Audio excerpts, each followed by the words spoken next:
안녕하세요. 클라우디아입니다. 오늘은 정인 작가의 작품 이식의 시간을 준비했습니다. 작품 속 제1교포 3세로 태어난 갱고는 자신을 벽에 걸린 옷에 비유할 만큼 불안정한 존재로 표현됩니다. 또한 화자인 그녀 역시 그런 떠도는 것만 같은 기분으로 살아가는 날이 많았죠. 끊임없이 자신의 존재를 증명하기 위해 무던히 애를 썼지만 나를 둘러싼 세상은 여전히 그들을 흔들어대고 있습니다. 그리고 15년이라는 시간이 지난 후 그녀 앞에 나타난 갱고. 이들에겐 어떤 사연이 있었을까요?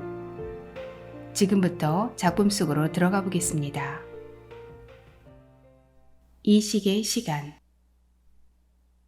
그가 내민 상자 안에서 나온 것은 일본 전통 의상을 입은 종이인형 모빌이었다.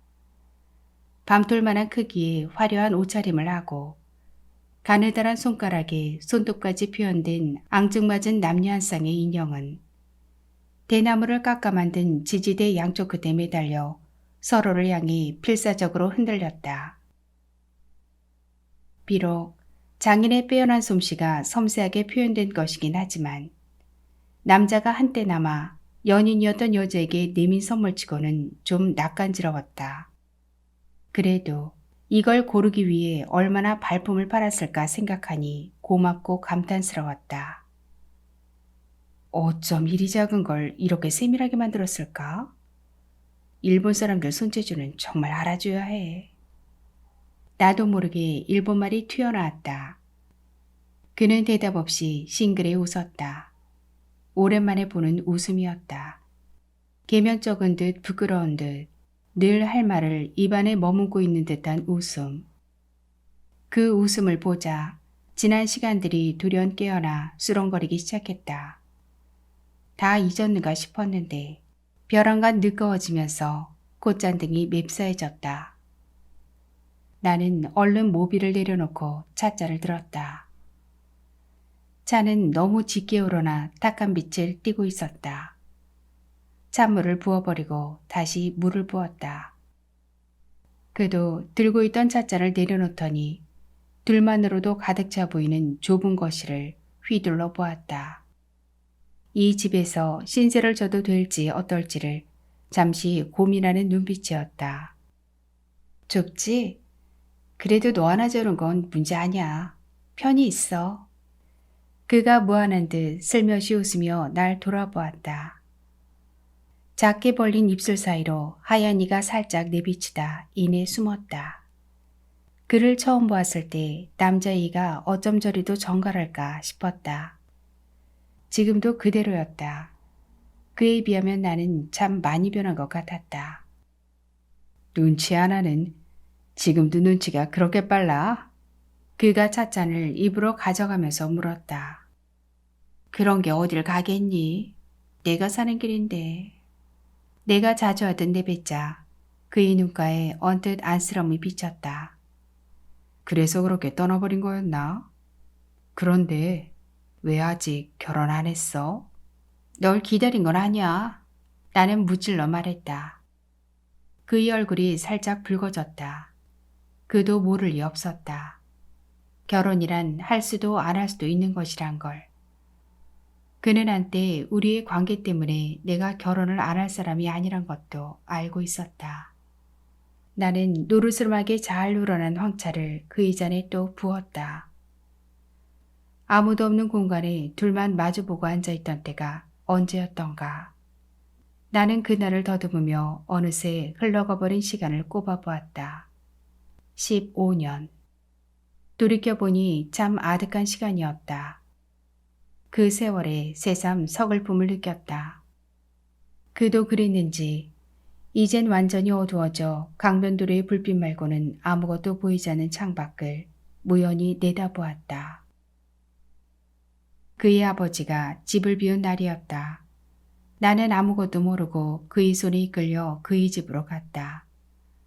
그날 그의 아버지와 그렇게 황망하게 맞닥뜨리지 않고 정식으로 인사하는 일이 먼저였더라도 나는 거부당했을 것이다. 그의 아버지는 그와 내가 벌거벗은 채 한창 서로에게 탐닉해 있을 때 아무런 기척도 없이 문을 열고 들어왔다. 우리는 서로를 끌어안은 채 놀라서 그의 아버지를 맞았다.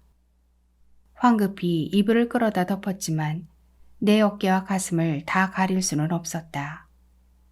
그의 아버지는 놀라는 기색도 없이 미처 가리지 못한 내 몸을 재빠르게 훑어보았다. 유리 파편처럼 날카롭고 싸늘한 눈길이었다. 그의 아버지가 그를 쑤어보면서 차갑게 내뱉었다. 사귀려면 한국애를 사겨. 쟤는 아니야. 순간 나는 얼어붙는 것 같았다. 그의 아버지가 나가자마자 벌떡 일어섰다. 주섬주섬 옷을 주워 입는데 온몸이 마구 떨렸다. 내 출생의 비밀을 한눈에 알아본 그의 아버지가 무서웠다. 그 역시 그런 것 같았다. 그는 침대 모서리에 멍하니 걸터 앉아 있을 뿐 나를 붙들지 못했다.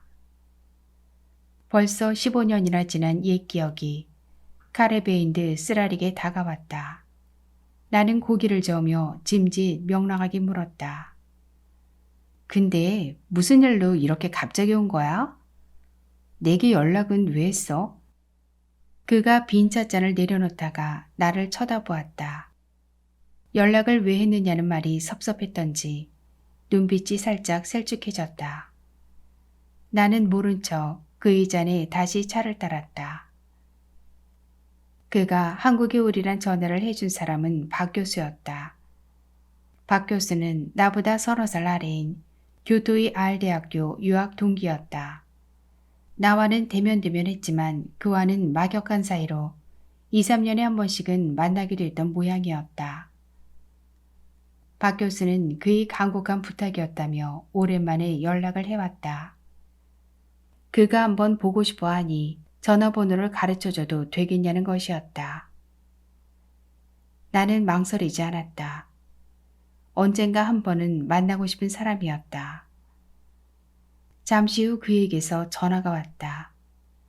나는 어제 헤어진 사람처럼 심상하게 반겼다. 마음속에선 바람 부는 호수의 잔물결 같은 파장이 끊임없이 일고 있었다. 저 가방. 그가 턱짓으로 현관에 둔 커다란 트렁크를 가리켰다. 가방이 왜? 나는 차를 한 모금 마시며 눈짓으로 물었다. 그는 말없이 찻잔을 내려놓고 일어나더니 밖을 내다보았다. 강 건너 강변도로에는 노란 불빛들이 줄지어 내달리고 있었다. 그는 한참 동안 그 풍경을 묵묵하게 내다보았다. 이윽고 그가 나를 돌아보았을 때는 눈빛이 한층 애잔해져 있었다. 너한테 오래도록 미안했어. 넌 그 말을 할 기회도 안 주고 떠나버렸지. 세월이 아무리 흘러도 내가 어디 있더라도 언젠가는 만나서 그 말을 꼭 하고 싶었어. 물론 어떤 사람에게는 미안하다는 말만으론 끝나지 않을 수도 있어. 너에게도 그런 심정이야. 내가 한국에 온 건 아버지 유언 때문이야. 아버지는 자신의 죽음을 고향바다에 뿌려달라고 하셨어. 왜 그렇게까지 집착하는 것인지 아직도 이해되진 않지만 돌아가시고 나니까 그 부탁은 들어주고 싶었어. 그동안 그의 아버지를 까마득히 잊고 있었다. 모욕당한 내 영혼이 그에 대한 기억을 용서하지 않았다. 만약 기억하고 있었다면 나로선 불행했을 것이다. 시도 때도 없이 그에 대한 생각들이 떠올라 유령에 시달리는 듯 했을 테니까. 나는 별 관심도 없으면서 물었다. 고향이 어딘데? 고성에 있는 바닷가 어디라고 하셨어. 아버지가 간직했던 주소를 가져왔어. 벼랑간 그가 들고 온 트렁크가 미심쩍어졌다.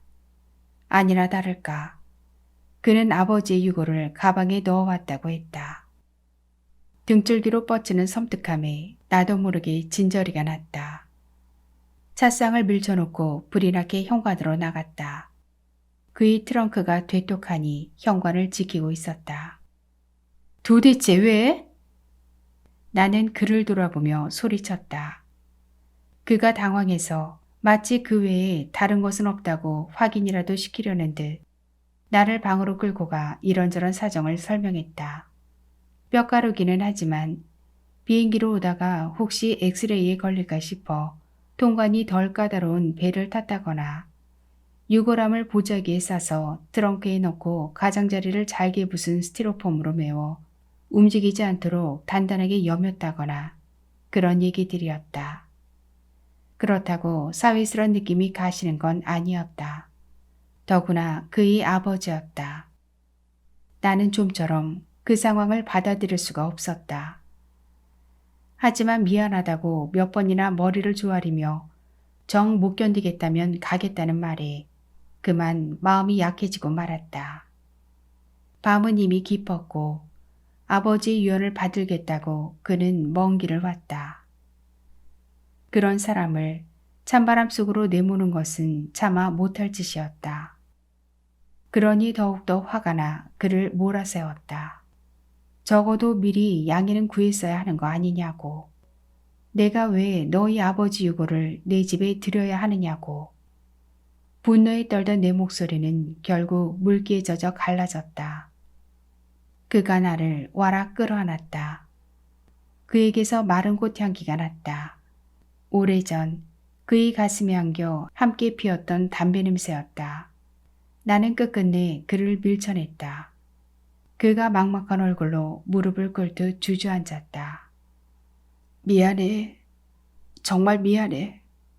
꼭 와야만 했어. 아버지가 돌아가시자 너가 더욱 생각났어. 너를 모욕했던 아버지의 죽음을 왠지 알리고 싶었어. 그는 애원하는 눈빛으로 제 아버지에게 함께 가자고 할 때의 눈빛으로 말했다. 무심코 그 눈빛에 끌려가서 견뎌야 했던 모욕이 꺼져가던 불씨가 살아나듯 생생하게 떠올랐다.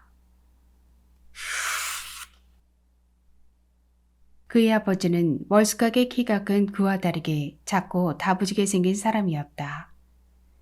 그는 정원이 넓고 아름다운 집에서 아들에 대한 분노를 사귀며 살고 있었다. 그 난처한 사건 이후 다시 만난 그의 아버지는 나를 집안에 들이지 않았다. 현관에 세워두고 나를 뼛속까지 갈갈이 찢어밟힐 것 같은 눈길로 노려보았다. 그가 데려오라 해놓고 이런 법이 어디 있느냐고 항변했지만 소용없었다. 넌 순수 한국 애가 아니야. 섞였어. 다른 사람은 몰라도 나는 못 속여. 출신이 어디냐? 베트남이야? 꼬라지는 반반하게 생겼구먼. 그렇다고 여기가 너 따위가 넘볼 곳은 아니야. 그가 놀라서 나를 돌아보았다.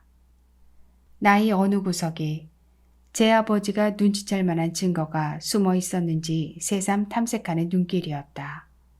그 모습이 어이없었지만 나도 몹시 놀랐다. 지금까지 단번에 내 출생의 비밀을 알아챈 사람은 아무도 없었다. 나는 운 좋게도 엄마의 섬세한 표정과 아버지의 뚜렷한 윤곽과 흰 피부를 닮아 있었다. 키도 보통 베트남 여자보다 컸다. 베트남에 있을 때는 그 때문에 어깨를 펴지 못했다. 한국에 오고 난 뒤에야 어깨를 펴고 걸을 수가 있었다. 그런데 그의 아버지는 나를 처음부터 알아보았다. 나는 독수리 발톱 같은 그의 눈길 앞에서 한여름 태양 아래 패대기 쳐진 개구리처럼 숨도 제대로 못 쉬고 서 있었다. 나는 어리석은 그에게 이끌려 그의 아버지 앞에 다시 한번 내 출생을 확인시키러 간 셈이었다. 조롱을 가득 담은 그 아버지의 눈길은 으스스하기 그지없었다. 너하고는 더 할 얘기가 없다. 나는 순수한 한국인의 피가 흐르는 며느리를 원해. 내가 아는지 모르겠다만 내 아들은 날 괴롭히기 위해 아무나 데리고 온다. 얼마나 줄을 세워두고 앞으로 얼마나 더 데려올지 나도 모른다. 그 제주 하나는 기가 찬 놈이지. 충고하는데 지금이라도 널 사랑한다는 말은 믿지 않는 게 좋아. 그의 아버지는 찬바람을 일으키며 돌아섰다. 나는 그 바람에 휩쓸려 휘청거렸다. 발등을 찍고 싶도록 그를 따라온 것이 후회스러웠다. 그의 가벼움이 휘둘린 내가 한심했다. 그에 대해 그의 아버지가 한 말이 다 진실이 아니란 것은 알고 있었다. 그는 다만 방황하고 있을 뿐이었다. 그 속에서 그는 그의 아버지와 자신을 조롱하고 있었다. 오래된 영화의 한 장면처럼 떠오른 기억은 오랜 시간이 지났는데도 너무나 선명해서 가슴이 아팠다. 그때 한눈에 나를 알아보고 거침없이 모욕을 주었던 그가 이제 한 줌 재로 남았다니. 하얗게 바스라져 버린 그와의 기억을 되새기는 일은 이제 부질없었다. 나는 꼭대가 서늘한 느낌을 추스르면서 선심 쓰듯 그에게 잘 자라는 말을 하고 거실로 나왔다. 그는 무언가 더 말하고 싶은 듯 했지만 나는 모른 척했다. 내가 나오고 얼마 안 있어 전원 스위치를 내리는 소리가 들렸다. 나도 거실 한 구석에 유를 펴고 누웠다. 좁은 거실이 이불 한 장으로 가득 차버리자 한결 훈훈해진 느낌이었다. 잠은 오지 않았다. 날이 밝으면 고성으로 가는 차편부터 알아봐야 할 것 같았다. 그러면서 한편으로는 차를 갖고 함께 갈까 하는 생각을 하기도 했다. 말도 잘 통하지 않는 그를 낯선 곳에 혼자 보내는 게 아무래도 마음에 걸렸다. 나는 잠시 나를 안았던 그의 용기를 떠올렸다. 굳이 그를 밀어낸 이유를 나도 알 수 없었다. 아버지의 성정을 알면서도 기어이 나를 그 앞에 끌고 가 시위하듯 했던 그 속의 아이에 대한 새삼스러운 분노일 수도 있었다. 이제 와서 다시 그 시절로 돌아간들 무엇하랴. 나는 더 이상 옛 기억에 얽매이고 싶지 않았다. 그런데도 오래전 내가 당했던 모욕들을 잊지 않고 일부러 찾아와 준 그가 고마웠다. 이런저런 생각 끝에 잠이 든 것은 강변도로에 차달리는 소리가 한결 쑥지막해진 후였다. 그런데 언제부턴가 집요하게 잠을 밀고 들어오는 낮은 흐느낌에 결국 눈을 뜨고 말았다. 그것이 그의 울음소리란 걸 안 것은 정신이 좀 든 후였다. 설마 그일까 했지만 틀림없이 그였다. 방문을 두들겨 볼까 하고 일어났지만 차마 노크를 할 수가 없었다. 남자의 울음은 쉽게 터져나오는 것이 아니라고 했다. 더구나 옛 여자의 방에 누워 혼자 흘리는 눈물이라면. 나는 혹시라도 그를 위로하러 갔다가 같이 목 놓아 울게 될까봐 두려웠다. 내 속에도 커다란 눈물주머니가 매달려 있어 언제든 터뜨려주기만을 기다리고 있었다. 나는 어둠 속에 누워 그의 울음소리가 그치기를 기다렸다. 흐르는 세월에 많은 것이 변해간다. 나는 더 이상 악자같이 살지 않았다. 어머니의 묘소에도 1년에 한 번씩은 가본다. 그리고 지금은 그가 내 집에서 울고 있다. 오래전 그를 처음 만났을 때만 해도 그가 내 집에 와서 울 일이 있으리라곤 까마득히 몰랐다. 그때 나는 교환학생으로 교토의 알대학에 있었다. 수업을 따라가기가 벅차서 도서관에 살다시피 할 때였다. 그는 내 옆자리에 앉아 공부보다는 늘 잡다한 책들에 얼굴을 파묻고 있었다. 처음엔 무관심하다가 어느 날 무심코 돌아보니 그 앞에 펼쳐져 있는 것 중 한국에 관한 것들이 섞여 있었다. 다음 날부터 나는 일부러 그를 피해 앉았다. 혹시라도 그가 한국말을 배우기 위해 내게 접근할까봐 지레 염려스러워서였다. 타국에 와서 모국어로 말하는 건 내게 무의미한 일이었다. 그와 마주친 것은 며칠 후 식당에서였다. 그는 느닷없이 내 앞을 막아서며 왜 자리를 옮겼느냐고 물었다. 좀 의아했다. 남의 일에는 간섭을 않는 사람들이 바로 일본인이라고 알고 있는데 그의 태도는 내 상식과 달랐다. 나는 그의 불순한 태도가 언짢아서 아무 말도 하지 않고 뿌리치고 나와버렸다. 식당 모퉁이를 돌아서면서 보니 그가 그 자리에 그대로 서서 나를 쳐다보고 있었다. 무시하긴 했지만 어쩐지 돌아보게 되는 남자였다. 그가 작정하고 나를 찾아온 것은 그 며칠 후였다. 들끔하고 밍밍한 음식들이 입에 맞지 않아서 마지못해 젓가락질을 하고 있을 때였다. 그는 서너 가지 음식을 담은 식판을 들고 양해도 구하지 않고 내 앞에 와서 털썩 주저앉았다.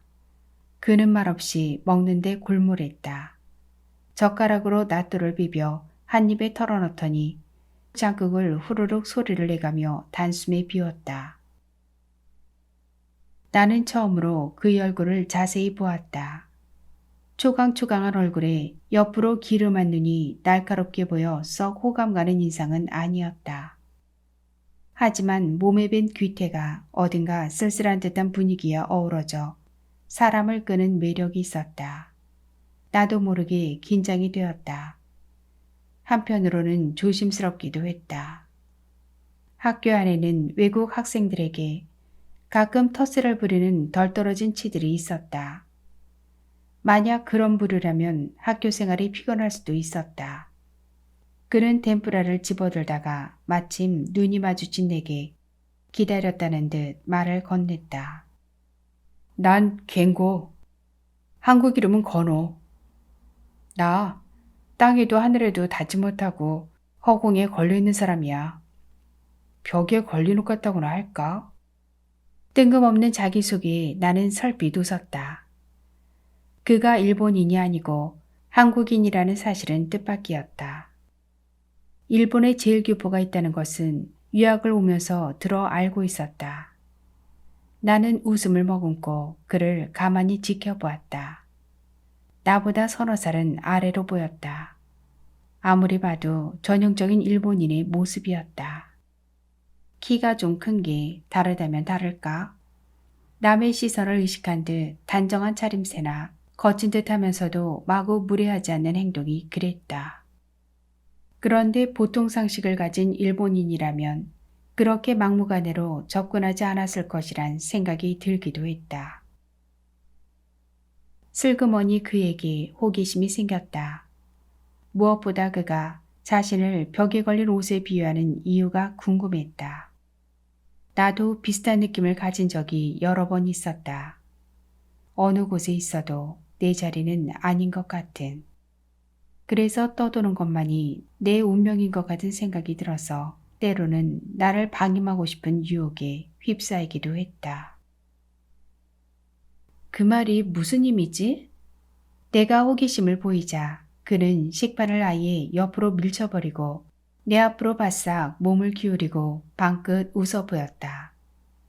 유난히 붉은 입술 속에서 하얗고 가지런한 이가 인상적이었다. 적당한 표현인지는 모르겠지만 난 내 신세가 꼭 그런 것만 같거든. 당신도 사람이 빠져나간 집에 후줄근한 꼬락서니로 벽에 걸려있는 옷을 본 적이 있겠지? 우리 집엔 우리 아버지가 벽에 걸어두고 옷을 걸쳐놓는 회대라는 게 있어. 그게 순 한국식 옷걸이라더군. 거기 옷을 걸어놓으면 가끔씩 미끄러져 저 혼자 떨어져. 언젠가 거기 있던 옷이 툭 떨어지는 걸 무심코 보았는데 뒷골이 찡하면서 가슴에 밤은 일더군. 그 강렬한 느낌이 아직도 뚜렷해. 그때 난 생각했지. 아, 내가 저런 신세구나. 벽에 걸려있지만 언제 낚아올지 알 수 없이 불안정한 신세. 그때부터 난 스스로를 그렇게 부르기로 했어. 그는 나와 말문투기를 못내 기다렸다는 듯 싱글거리며 무슨 말인가를 끊임없이 했다. 평소와는 많이 다른 모습이었다. 나는 속수무책으로 그 앞에 앉아 있었다. 말이 익숙하지 않아 들리는 말도 있고 들리지 않는 말도 있었다. 그 사이 불안정하다고 해야 할지 부산하다고 해야 할지 알 수 없는 느낌이 계속되었다. 그는 식탁 아래서 쉴 새 없이 다리를 떨어대고 있었다. 넌 한국서 왔다던데? 근데 다른 애들하고는 좀 달라. 잘은 모르겠는데 뭔가 그래. 그는 이야기를 하다가 말고 불쑥 그렇게 말했다. 나는 그냥 웃고 말았다. 그가 뭐라고 추측하든 아직은 말할 때가 아니었다. 언젠가 또 인연이 된다면 할 수도 있으리라 생각했다. 우리 아버진 제일교포 2세야. 자신의 삶과 생각에 대해 의심이라고는 없는 사람이야. 할아버지 때는 고생했지만 아버지는 돈을 모으는 능력이 있어서 꽤 부자이기도 하지. 할아버지도 아버지도 일본서 산 지가 수십 년이 됐는데 생활 방식이나 의식 같은 것은 아직도 순 한국식이야. 할아버지야 돌아가셨지만 아버지는 무슨 사명에 사로잡힌 것처럼 내게도 끊임없이 그걸 강요해. 아주 미칠 것 같아. 아버지는 돈벌이에 빠져서 날 오랫동안 방치했어. 그동안 난 나고 싶은 대로 다 하면서 살았어. 그런데 이제 와서 날 우리에 가두고 자꾸 바꾸려고 해. 그런다고 바뀌나? 그런데 그걸 가능하다고 생각하는 사람이 바로 우리 아버지야. 그게 우리 사이에 아주 심각한 문제야. 우리 부자는 한 공간에 있는 두 개의 다른 세계야. 그는 내가 다 알아듣지 못한다는 걸 뒤늦게 알고 천천히 또박또박 말을 이어나갔다. 그의 얘기에 귀를 기울이는 동안 눈앞에 빈벽 한가운데 뒷덜미를 꿰인 채 후줄근하게 매달려 있는 옷이 자꾸 아른거렸다. 얼마나 고독했기에 벽 한가운데 걸려있는 옷에다 자신을 비유했나 싶어서 측은해지다가 나 또한 그와 다르지 않다는 사실에 친근감을 느꼈다. 나는 그의 친구들을 소개받기도 하고 그를 따라 교회로 나가 바람을 쐬기도 하고 함께 술도 마시러 다녔다. 그는 자유롭고 때론 극단적이었다. 몇 시간씩 고속도로를 질주하면서 말 한마디 안 할 때가 있는가 하면 잠깐도 쉬지 않고 계속 짓거리기도 했다. 그러는 사이에 나는 조금씩 그에게 빠져들어 이게 사랑인가 하는 느낌에 순간순간 사로잡혔다. 그러면서도 자칫 장학금을 놓칠지도 모른다는 불안에 끊임없이 시달렸고 그 와중에 그의 아버지에게 가서 차마 듣고 싶지 않은 말을 듣고 온 것이다. 그때 만약 그런 일이 없었다면 중도의 학업을 포기할 정도로 그에게 흠뻑 빠져버렸을지도 모른다. 그 후 나는 백일몽에서 깨어난 듯 빠르게 제자리로 돌아왔다. 그에겐 돌아가면 언제든지 받아줄 아버지가 있지만 내게는 불안한 울타리가 하나 있을 뿐이었다. 그는 끊임없이 내 주위를 배회했다. 나는 이를 악물고 그에게서 멀어졌다. 때로 스쳐간 눈빛이 가슴 아파 돌아보다가도 나를 노려보던 그 아버지의 눈빛이 생각나 고개를 돌렸다. 그 사이에 그는 어디론가 사라졌다. 그의 친구가 내게 소식을 물어왔을 때야 그 사실을 알았다. 그는 어디에도 보이지 않았다. 간혹 어린 여자애와 가정을 꾸렸다고도 하고 작은 장사를 시작했다는 소문도 있었지만 정작 그와 연락되는 사람은 아무도 없었다. 나는 아마도 그가 그 두 가지를 다 하고 있을 거란 생각을 하면서 내심 소식을 기다렸지만 귀국할 때까지 들을 수가 없었다. 그 후 우리는 가끔 풍문으로 소식을 들었다. 그는 오래 방황했고 나는 불안한 시간 강사 자리나마 지키고 있었다. 그리고 또 몇 년이 흘러간 것이다. 그의 울음은 낮고 질겼다. 화장실에 다녀오면서 보니 어느새 트렁크를 들여갔는지 보이지 않았다. 그걸 앞에 두고 그는 새삼 아버지와의 옛 시간을 돌아보고 있는지도 알 수 없었다. 모든 흘러간 시간은 가슴에 회한을 남긴다. 하지만 나는 그로 인해 잠시나마 행복했던 때가 있었다. 봄바람 속에서 하얗게 하늘을 덮던 벚꽃 숲속으로 달려가 그와 첫 키스를 하고 정사를 나눴다. 밍밍하게 입안을 감돌던 그의 침맛을 아직도 나는 기억한다. 그는 내게 화려한 봄날을 선물한 사람이었다. 이제 봄날은 가버리고 그가 내 곁에 와서 내 아픔까지 건드리며 저렇게 울고 있구나. 나는 결국 베개의 얼굴을 파묻었다. 한동안 돌아보지 않은 나의 옛 시간들이 부스스 잠을 깨고 있었다. 오래된 집의 문이 열리듯 삐걱거리는 소리를 내면서 서서히 떠오른 기억은 습기찬 바람을 머금고 내 가슴을 마구 휘저었다. 나는 희부만 어둠 속에 누워 그 바람 소리를 들었다. 바람 소리는 어머니의 노래하는 목소리를 닮아 있었다. 어머니는 아버지와 꼭 1년을 살았다고 했다. 그 1년 동안 어머니는 여자가 평생 받을 사랑을 다 받았다고 아련한 눈빛으로 말하곤 했다. 아버지는 내가 태어난 것을 알지 못하고 떠났다. 한국군들이 완전히 철군한 다음 해였다. 1년 만에 떠나버린 사랑을 위해 온 생애를 기다린 어머니는 숨을 거두는 순간에는 반백의 머리였다. 지금 내 나이보다 어린 나이였다. 어머니는 아버지를 만날 기약도 없이 세월에 부대끼며 살았다. 그래도 한 가닥 희망을 놓지 않았다. 영원할 것 같던 전쟁도 끝이 있더라. 언젠가는 만날 수도 있을 거야. 그 신락 같은 희망을 붙잡고 악자까지 살아내던 어머니를 무너뜨린 것은 댕기열이었다. 한국으로 갈 길이 막 열리고 난 직후였다. 어머니는 마지막 숨을 몰아쉬면서 내 손에 쥐어준 증명들을 다시 한번 확인했다. 그때까지 한 번도 뺀 적이 없는 색깔 변한 은반지와 필사적으로 모은 돈과 나를 한국에 데리고 나갈 사람이 연락처와 엄마의 편지를. 반지 안쪽에는 아버지 이름이 새겨져 있었다. 장수택.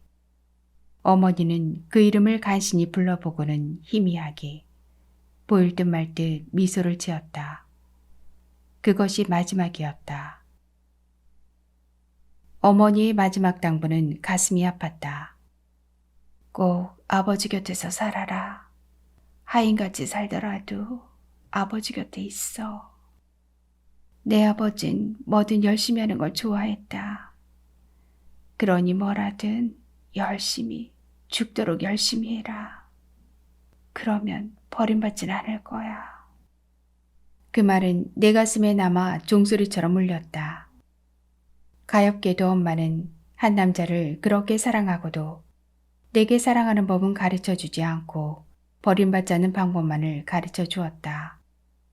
그 후 아버지를 만날 때까지 나는 그 말을 가슴에 새기고 또 새겼다. 열심히, 열심히, 뭐든지 열심히. 그 해 내가 한국인 남자를 따라와 아버지를 찾았을 때 아버지는 마치 죽음 저쪽에서 걸어온 타인을 만나는 것 같은 얼굴로 나를 맞았다. 아버지는 베트남에서 온 갈래머리 여학생이 자신의 아이일 거라고는 꿈에도 생각하지 않았다. 아버지는 내가 내놓은 아버지 이름이 새겨진 은반지와 어머니가 죽음을 앞두고 혼신의 힘을 다해 쓴 편지를 앞에 두고 하염없이 앉아 있었다. 아버지가 읽고 펼쳐둔 어머니의 편지자락이 창으로 들어오는 바람에 간간히 흔들렸다. 당신의 딸 부이티나 잘 부탁합니다. 사랑합니다. 주엔. 나는 테이블 위에 펼쳐진 어머니의 헝클어진 글씨를 읽고 또 읽었다. 어머니는 그 편지를 열이 좀 내린 어느 하루 거의 종일을 걸려서 썼다. 누웠다 일어나서 한자 쓰고 또 한자 쓰던 어머니의 마음을 그때 나는 다 알 수 없었다. 아버지께 간다는 것이 내겐 너무나 먼 꿈이어서 어머니의 노력이 쓸데없는 짓 같았다. 나는 아버지 앞에 앉아서도 그 꿈이 이루어졌다는 것을 실감할 수가 없었다. 한참 후 아버지는 날 이윽기 바라보았다. 내 얼굴에서 어머니의 흔적을 찾으려는 듯 오래 내 얼굴을 더듬었다. 입을 굳게 다물고 끝끝내 감정을 드러내고 싶어 하지 않던 아버지의 눈가에 눈물이 비쳤다. 난 내 엄마를 잊은 적이 없다. 아니, 잊을 수가 없었다. 흐르는 세월 따라 깊어지는 건 정이지만 세월을 넘어 남는 것은 사랑이란다. 내 엄마 쭈에는 내가 세상에서 처음 한 마지막 사랑이었다. 아버지의 말은 평생 그리움 속에 살다간 어머니를 위한 장엄한 조가였다.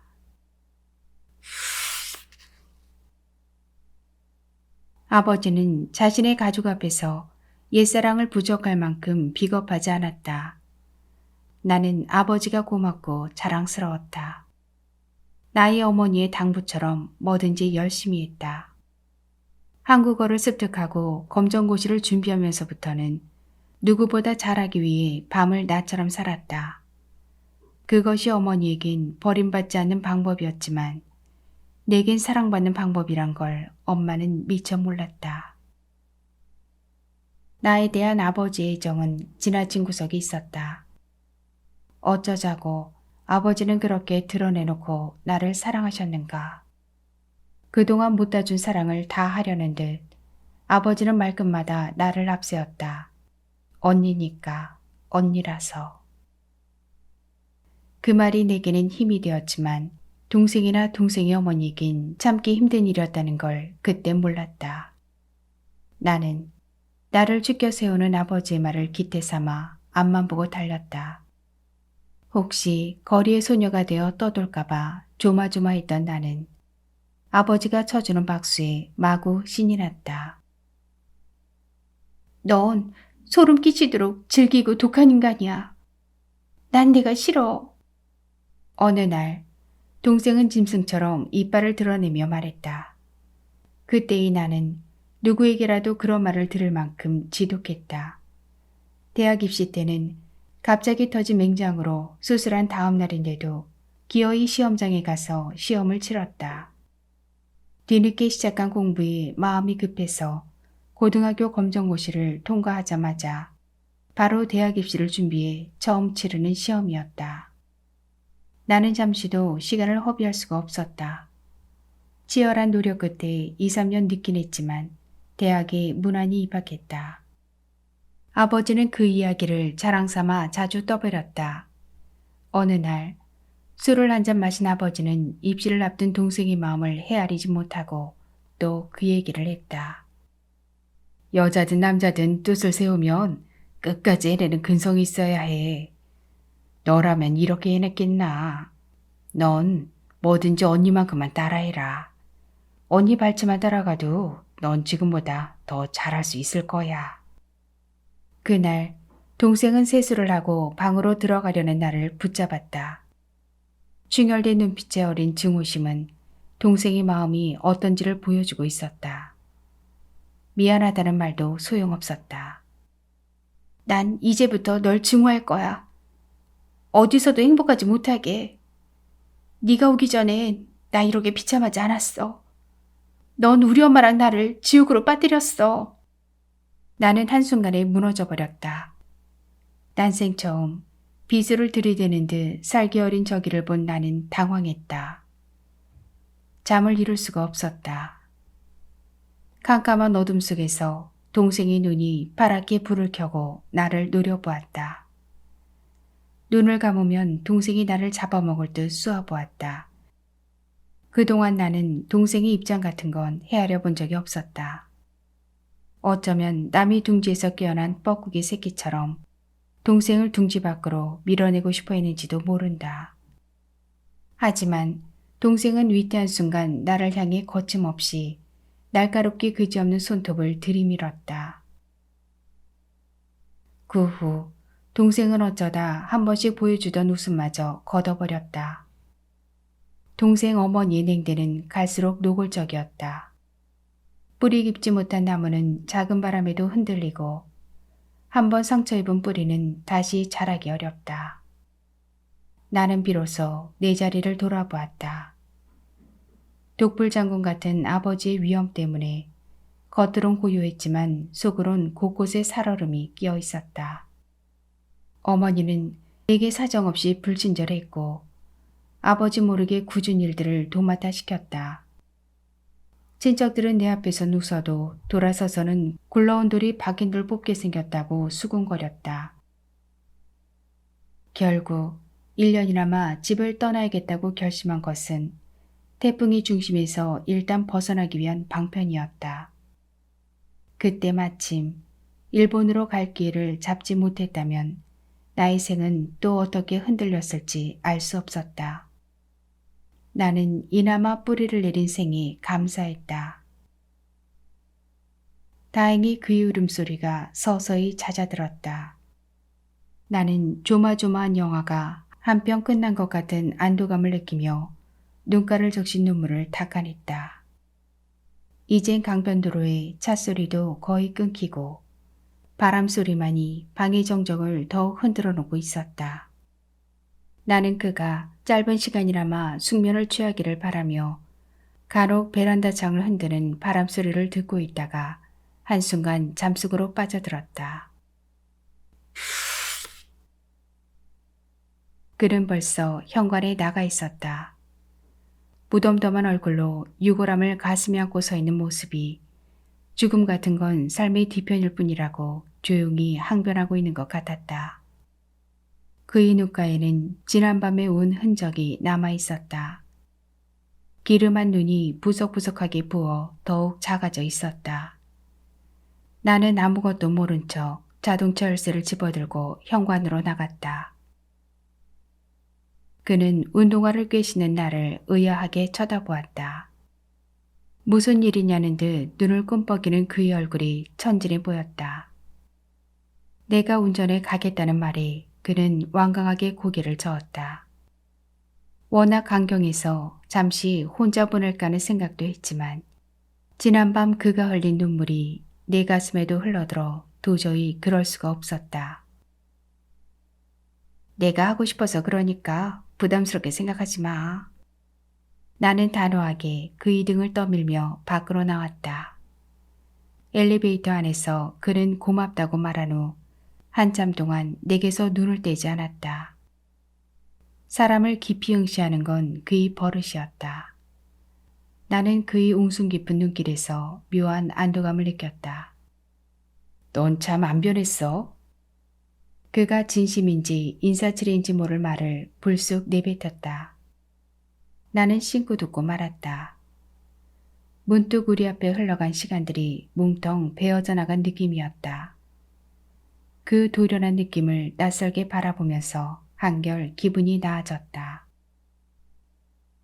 밖으로 나오자 바람이 거세게 옷 속을 파고들었다. 며칠째 강풍이 예고돼 있었다. 그를 혼자 보냈다면 내내 마음이 불편했을 날씨였다. 그는 그느름한 하늘을 염려스러운 눈길로 올려다보았다. 눈이라도 한바탕 퍼부을 것 같은 날씨가 못내 걱정스러운가 보았다. 정말 괜찮겠어? 날씨도 이런데 눈이라도 오면 어떡해? 여기서 구성까진 2시간 정도야. 눈이 잘 안 오는 데니까 염려 안 해도 돼. 그가 비로소 안심이 되는지 나를 따라 걸음을 떼놓았다. 그는 풋풋했던 그때보다 좀 더 일본인에 가까운 모습을 갖고 있었다. 조심스럽고 예의 바르고 혹시 폐가 될까봐 자꾸 마음을 쓰는 모습이 예전과 달랐다. 그는 주차장까지 가면서도 말이 없었다. 이따금 바람에 헝클어진 머리카락을 쓸어 올릴 뿐 뭔가 골똘한 생각이 잠겨 있었다. 나는 그가 처음으로 자신의 뿌리가 시작된 땅을 걸어가면서 무슨 생각을 하고 있는지 궁금했다. 이젠 할아버지도 아버지도 가버려 의미조차 가벼워진 땅이었다. 그가 했던 그 많은 갈등들에 아무도 딴죽걸 사람 없이 혼자 남아서 그는 과연 자유로워진 것일까? 알 수 없는 일이었다. 그는 조수석에 올라앉아 안전벨트를 하고 무릎 위에 놓인 유골 상자를 한번 어루만져 보고는 나를 쳐다보았다. 정말 고마워. 이런 수고까지 바란 건 아니야. 널 보고 싶었던 거지. 나는 놀라서 그를 돌아보았다. 뚜렷한 한국말이었다. 그가 문장이 완성된 우리말을 한 것은 처음이었다. 그것은 그에게도 나에게도 자칫 이국의 언어가 될 뻔했던 말이었다. 한국말을 잘하네? 이제 그 정도는 많이. 잘 생각하면 할 수 있어. 그의 말은 다시 일본말이었다. 어릴 땐 집에선 식구들이 한국말을 썼으니까 마음먹었으면 잊지 않았을 거야. 근데 아버지가 너무 강요하니까 하기 싫었지. 학교에 다니면서부터는 집에 있는 시간이 줄어드니까 우리말 쓰는 게 조금씩 더 힘들어졌어. 갈수록 일본말이 편해지는데 집에선 실수를 튀어나와도 아버지가 호통을 쳤어. 엄마는 어쩔 수 없는 거라고 어차피 남의 땅에서 살 건데 알아서 하도록 내버려두라고 하셨지만 소용없었어. 그런 문제로 늘 싸우다가 내가 고등학교 갈 무렵 결국 두 분은 이혼을 하셨어. 난 아버지가 정말 싫었어. 그러다 보니까 나중엔 그나마 갖고 있던 한국에 대한 관심도 없어지고 반항의 세월이었지. 그가 우물한 눈길로 먼 곳을 바라보았다. 그새 하늘이 점점 내려앉다니 쌀랑눈이 흩날리기 시작했다. 그는 이제 예전의 그가 아니었다. 그러고 보니 다리도 떨지 않았다. 한국 속담에 다리 떨면 복 나간다는 말이 있대. 아이 그만 좀 해. 그와 만날 때마다 했던 말이었다. 그러면 그는 존재감의 확인이라며 웃어넘겼다. 그 말이 가슴 아파서 그 후에는 눈에 거슬려도 말하지 않았다. 남의 땅에서 존재감을 느끼며 살아가는 일이 얼마나 고달픈지 나도 잘 알고 있었다. 그 두렵고 서러운 감정이 내 가슴 속에 지금도 파편처럼 살아있었다. 그때 난 끝내 너의 이야기를 못 듣고 헤어졌어. 넌 한사코 얘기하기를 싫어했지. 그때 넌 참 필사적으로 느껴졌어. 필사적. 그 말이 묘한 서글픔으로 다가왔다. 그랬다. 나는 필사적이었다. 어머니도 그렇게 살았고 나도 그렇게 살았다. 그렇게 살지 않으면 내 작은 두 발이 디딜 데가 없는 것 같다. 늘 조바심 나고 두려웠다. 나는 남편도 없이 혼자 살았던 젊은 엄마도 이랬으리라 생각하면서 악착같이 버텨냈다. 만약 엄마가 그렇게 살지 않았다면 내가 아버지 곁으로 돌아올 수 없었으리라 생각하면 잠깐도 방심할 수 없었다. 그 시간에 대해 후회는 없었다. 필사적으로 최선을 다했기에 약간의 회한은 있었다. 내가 원한 것은 아니지만 동생이 받은 상처는 컸다. 얼마 전 시내에서 우연히 마주쳐 반가워서 다가가는 나에게 동생은 누구세요? 라고 대묻고는 뒷모습조차 싸늘해져서 멀어져 갔다. 그 뒷모습에 지금도 마음이 아리다. 고성은 언젠가 친구를 따라 가본 적이 있었다. 낚시를 좋아하는 작은아버지를 둔 친구였다. 고성 어딘가 바닷가에 낚시배를 사놓고 낚시꾼들을 섬에 실어 나르는 일로 밥벌이를 하고 있었다. 동네 이름은 잊었지만 아주 한적한 바닷가에 있는 경관이 뛰어난 곳이었다. 마침 보름밤이어서 바다 쪽으로 기우스름하게 뻗친 가지에 달이 커다랗게 걸려있던 모습은 한 폭의 그림으로 내 가슴에 남아있었다. 그 친구와 연락을 하지 않은 지도 꽤 되었다. 이 땅에서 20여 년을 사는 동안 세월과 함께 잊힌 사람들이 꽤 있었다. 내가 떠나온 곳에 살던 사람들은 말할 것도 없고 지금은 아버지마저 잊게 될까 두려웠다. 아버지는 내가 일본으로 떠날 때 그랬듯 돌아올 때도 반갑게 맞았다. 그러나 아버지는 나를 집으로 바로 데려가지 않았고 호텔 한식간에 앉아 이제 할 만큼 했으니 따로 살자는 말을 어렵사리 꺼냈다. 무던히도 지친 얼굴이었다.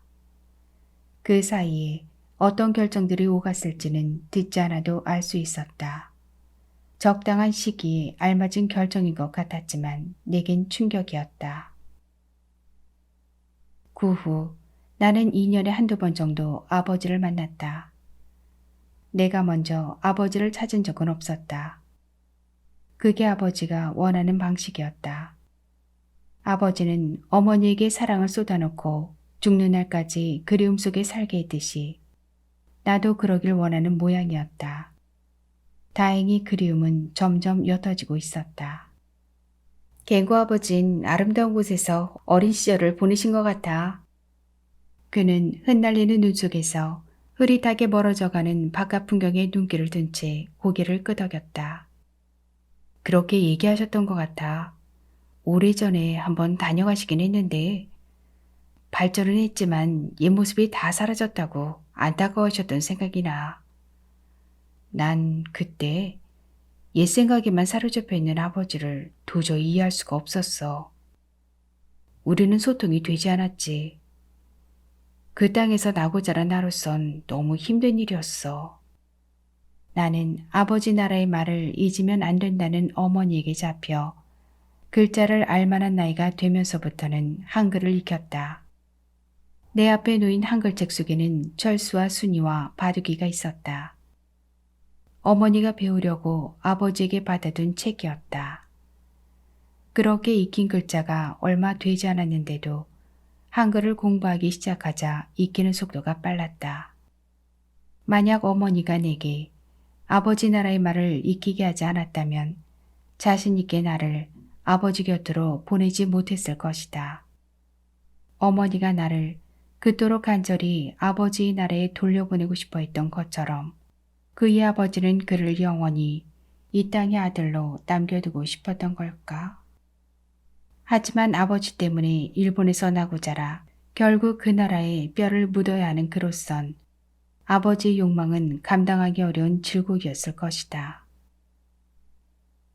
선, 눈이 점점 많이 내린다. 괜찮겠어? 그가 조바심이 나는지 창을 열었다 닫으며 물었다. 벼랑과 몰아쳐든 바람은 깜짝 놀랄 만큼 찼다. 눈은 조금씩 더 사납게 흩날리기 시작했다. 전국적으로 눈이 예보되어 있었지만 예사롭게 생각하고 스노체인을 챙기지 않은 것이 후회스러웠다. 그렇다고 되돌리기엔 어중간한 거리였다. 나는 짐짓 쾌활하게 웃으며 그에게 농담을 던졌다. 갱고, 우리 눈 속에 함께 갇혀보는 건 어떨까? 그가 의외라는 듯 눈썹을 찌뜨고 나를 쳐다보았다. 부기가 좀 가라앉은 눈이 동그래져 있었다. 이윽고 그가 싱그레 웃었다. 그는 내 의자 등받이에 손을 올려놓고 예전에 그랬듯 내 머리카락을 쓸어내리며 말했다. 선이 내게 와준다면. 나는 왠지 그를 돌아볼 수가 없었다. 눈발은 점점 더 굵어져 탐스러워지고 있었다. 그가 조용히 속삭이듯 말했다. 나는 아무래도 한국인으로 살아가긴 어려울 거라고 생각했어. 아버진 내가 한국인으로 살아가길 마지막까지 바랐지만 나로선 정말 어려운 일이었어. 아버진 유산으로 날 협박하기도 했어. 말을 듣지 않으면 한 푼도 없다고. 그 말이 그렇게 우스울 수가 없었어. 아버지도 무일푼으로 남의 나라에 와서 그 많은 걸 다 읽었는데 나라고 못할 것 같으냐고. 그래서 아버지를 화나게 하는 짓을 많이도 하고 다녔어. 선이 나를 피할 무렵부터 학교에 가지 않았잖아. 그때부터였어. 난 정처 없이 돌아다니면서 악질적인 거 말고는 다 해봤어. 생각해보면 아버지나 나나 쓸데없는 짓을 한 것 같아. 결국 아버진가 하고 나 혼자 이렇게 남겨질 것을 말이야. 일본에서 나고 자란 내게는 한국이 아무리 노력해도 가 닿을 수 없는 하늘처럼 느껴져. 난 더 이상 내가 누군지 고민하고 싶지 않았어. 그래서 아버지만 돌아가시면 귀화할 거라고 생각하고 있었어. 그런데 막상 그럴 때가 되니까 잘 모르겠어. 바깥이 소음이 뒤섞여 그의 궁금할 소리가 가까워졌다 멀어졌다 했다. 그는 자신의 무릎 위에 놓인 유골함에 두 손을 올려놓고 마치 아버지 당신이 답을 좀 해보라는 듯 독독 두들겼다. 내게는 필사적으로 닿고 싶었던 아버지의 나라가 그에게는 어떤 의미가 있을지 잘 모르겠다는 그의 마음이 어디에 머물 것인지 나로선 알 수 없는 일이었다. 지금은 무엇보다 점점 굵어지는 눈 속을 어떻게 통과해 목적지에 무사히 이를 것인지 그것만이 중요했다. 그래서인지 이 자리 이 작은 공간에 둘이 함께 있다는 사실이 더없이 다행스럽게 생각되었다.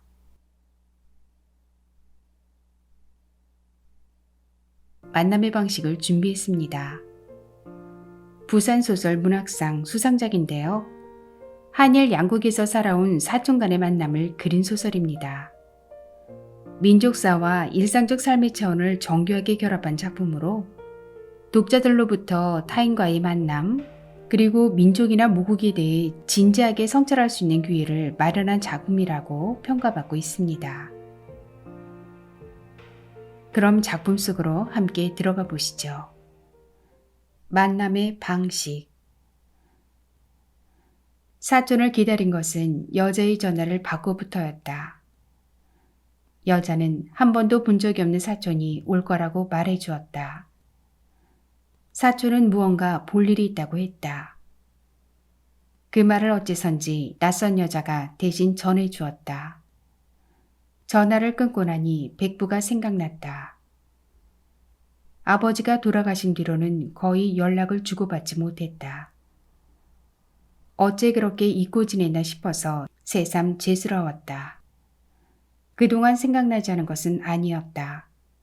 하지만 국제전화를 한다는 것이 이웃의 아들 막 할 수 있는 게 아니었고 대개 늦은 밤이나 이른 아침에 벼랑간 생각이나 전화를 걸기엔 적당한 시간이 아니었다.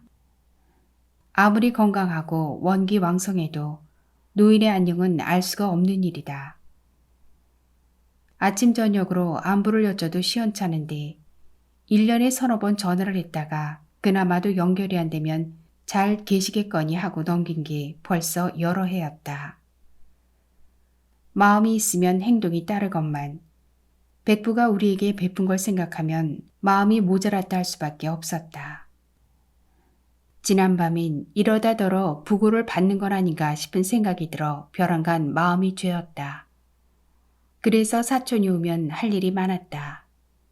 그간의 소홀함을 벌충하듯 백부에게 전화도 넣어보고 사촌과도 이런저런 얘기를 많이 나누고 싶었다.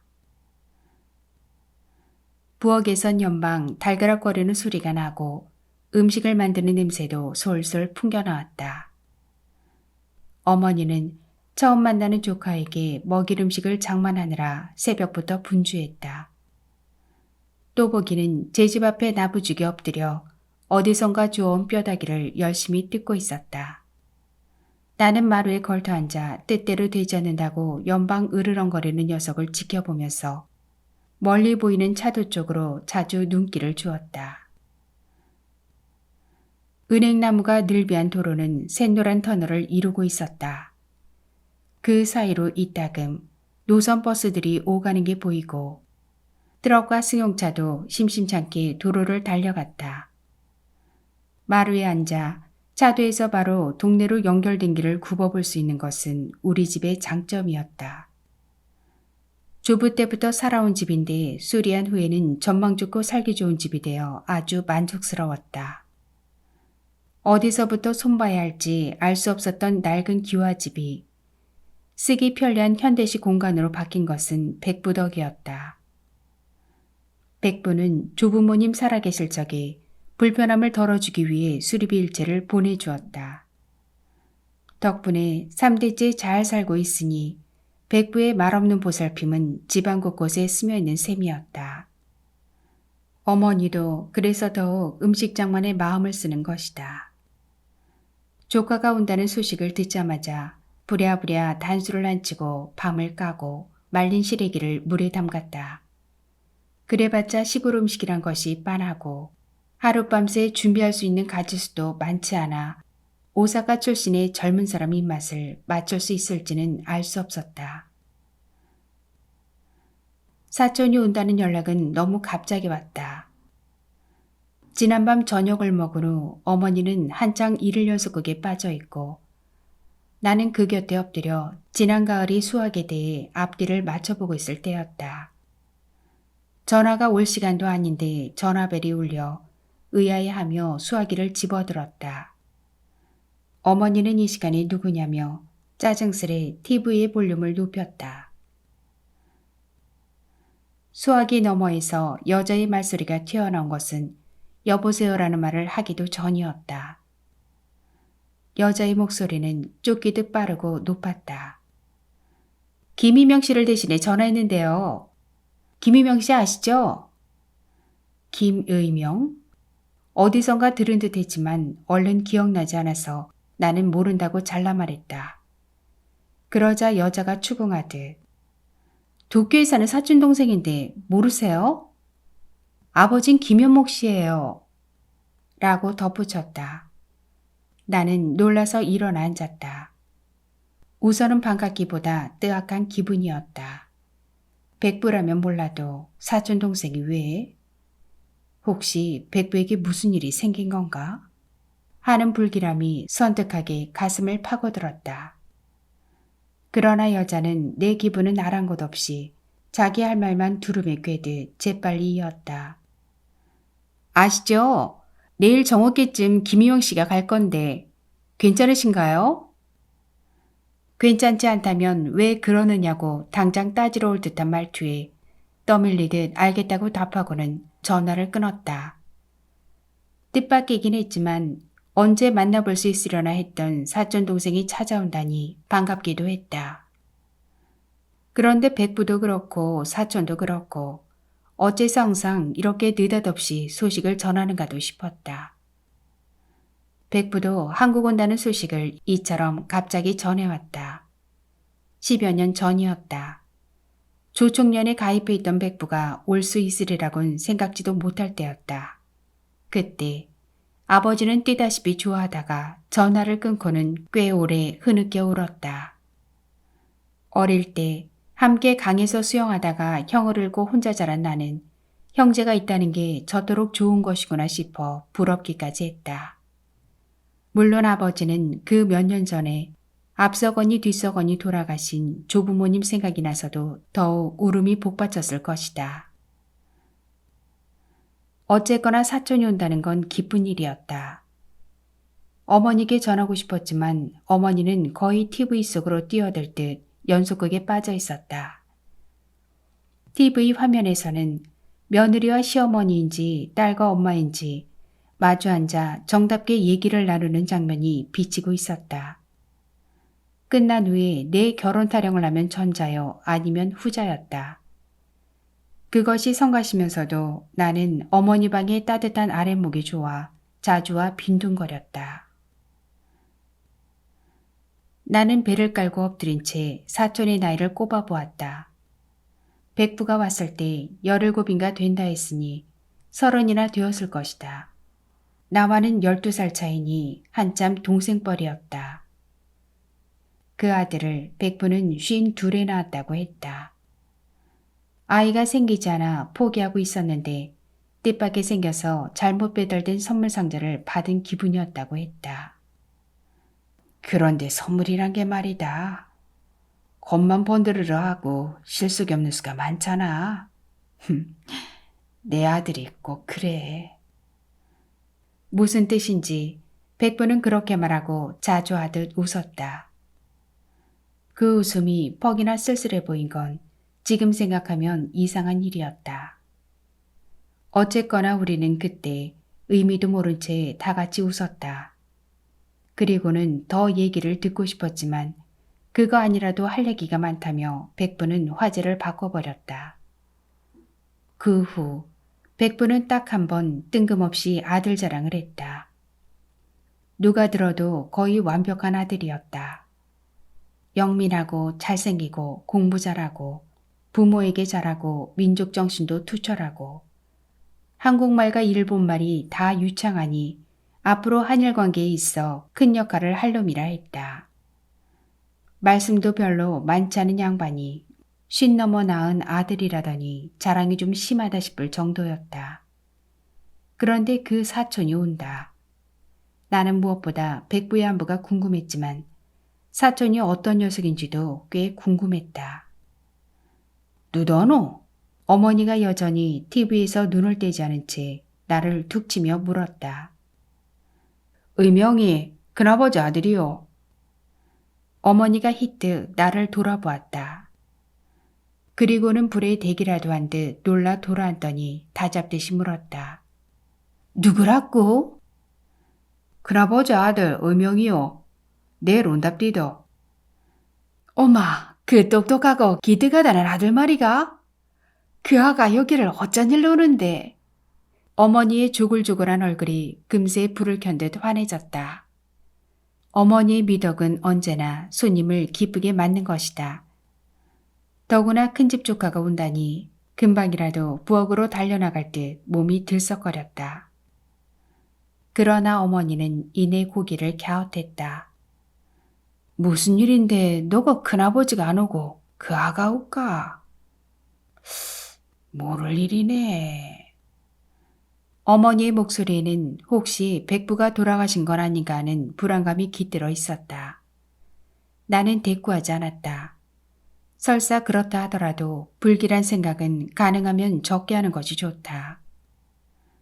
정든 사람이 이 세상에 없다는 것은 생각만 해도 몸 안의 장기가 빠져나간 듯 허전해지는 것이다. 더구나 백부는 내가 결혼하게 되면 아내 되는 사람과 함께 인사갈 계획을 갖고 있었다. 그만큼 백부는 내게 깊은 인상을 남긴 사람이었다. 어머니는 벌써부터 내일 점심을 뭘로 할 것인지 궁리하기 시작했다. 늘 머리맡에 두는 수첩을 펼쳐 철자법에 맞지도 않게 음식 이름을 하나하나 써나갔다. 시래기찌개, 잡채, 단술, 닭찜. 나는 내일 저녁쯤엔 또 다리를 주물러 드려야겠구나 생각하며 살그머니 밖으로 나왔다. 곁에 있다간 옛 추억담으로 자칫 밤을 새야 할 수도 있었다. 밤바람이 제법 싸늘했다. 또보기가 쇠줄을 철컹거리며 일어나 꼬리를 흔들었다. 먼 어둠 속에서 개 짖는 소리가 아득히 들려왔다. 또보기도 어두운 허공을 향해 두어 번 따라짓다가 싱겁다는 듯 꼬리를 말고 제 집으로 들어가 버렸다. 고요한 어둠 속에서 바람이 일렁이고 가랑잎이 몰려다니는 소리가 스산하게 들려왔다. 나는 마당에 서서 달빛도 없는 어둠 속에 점점이 떠있는 농가의 불빛들을 바라보았다. 아버지가 생각났다. 백부를 만나 아이처럼 소리내어 울면서 기뻐하던 모습이 눈에 선하다. 그 옆에서 백부는 오랫동안 한자리를 지킨 바위만큼이나 묵묵했지만 전신으로 눈물을 흘리고 있는 것처럼 보였다.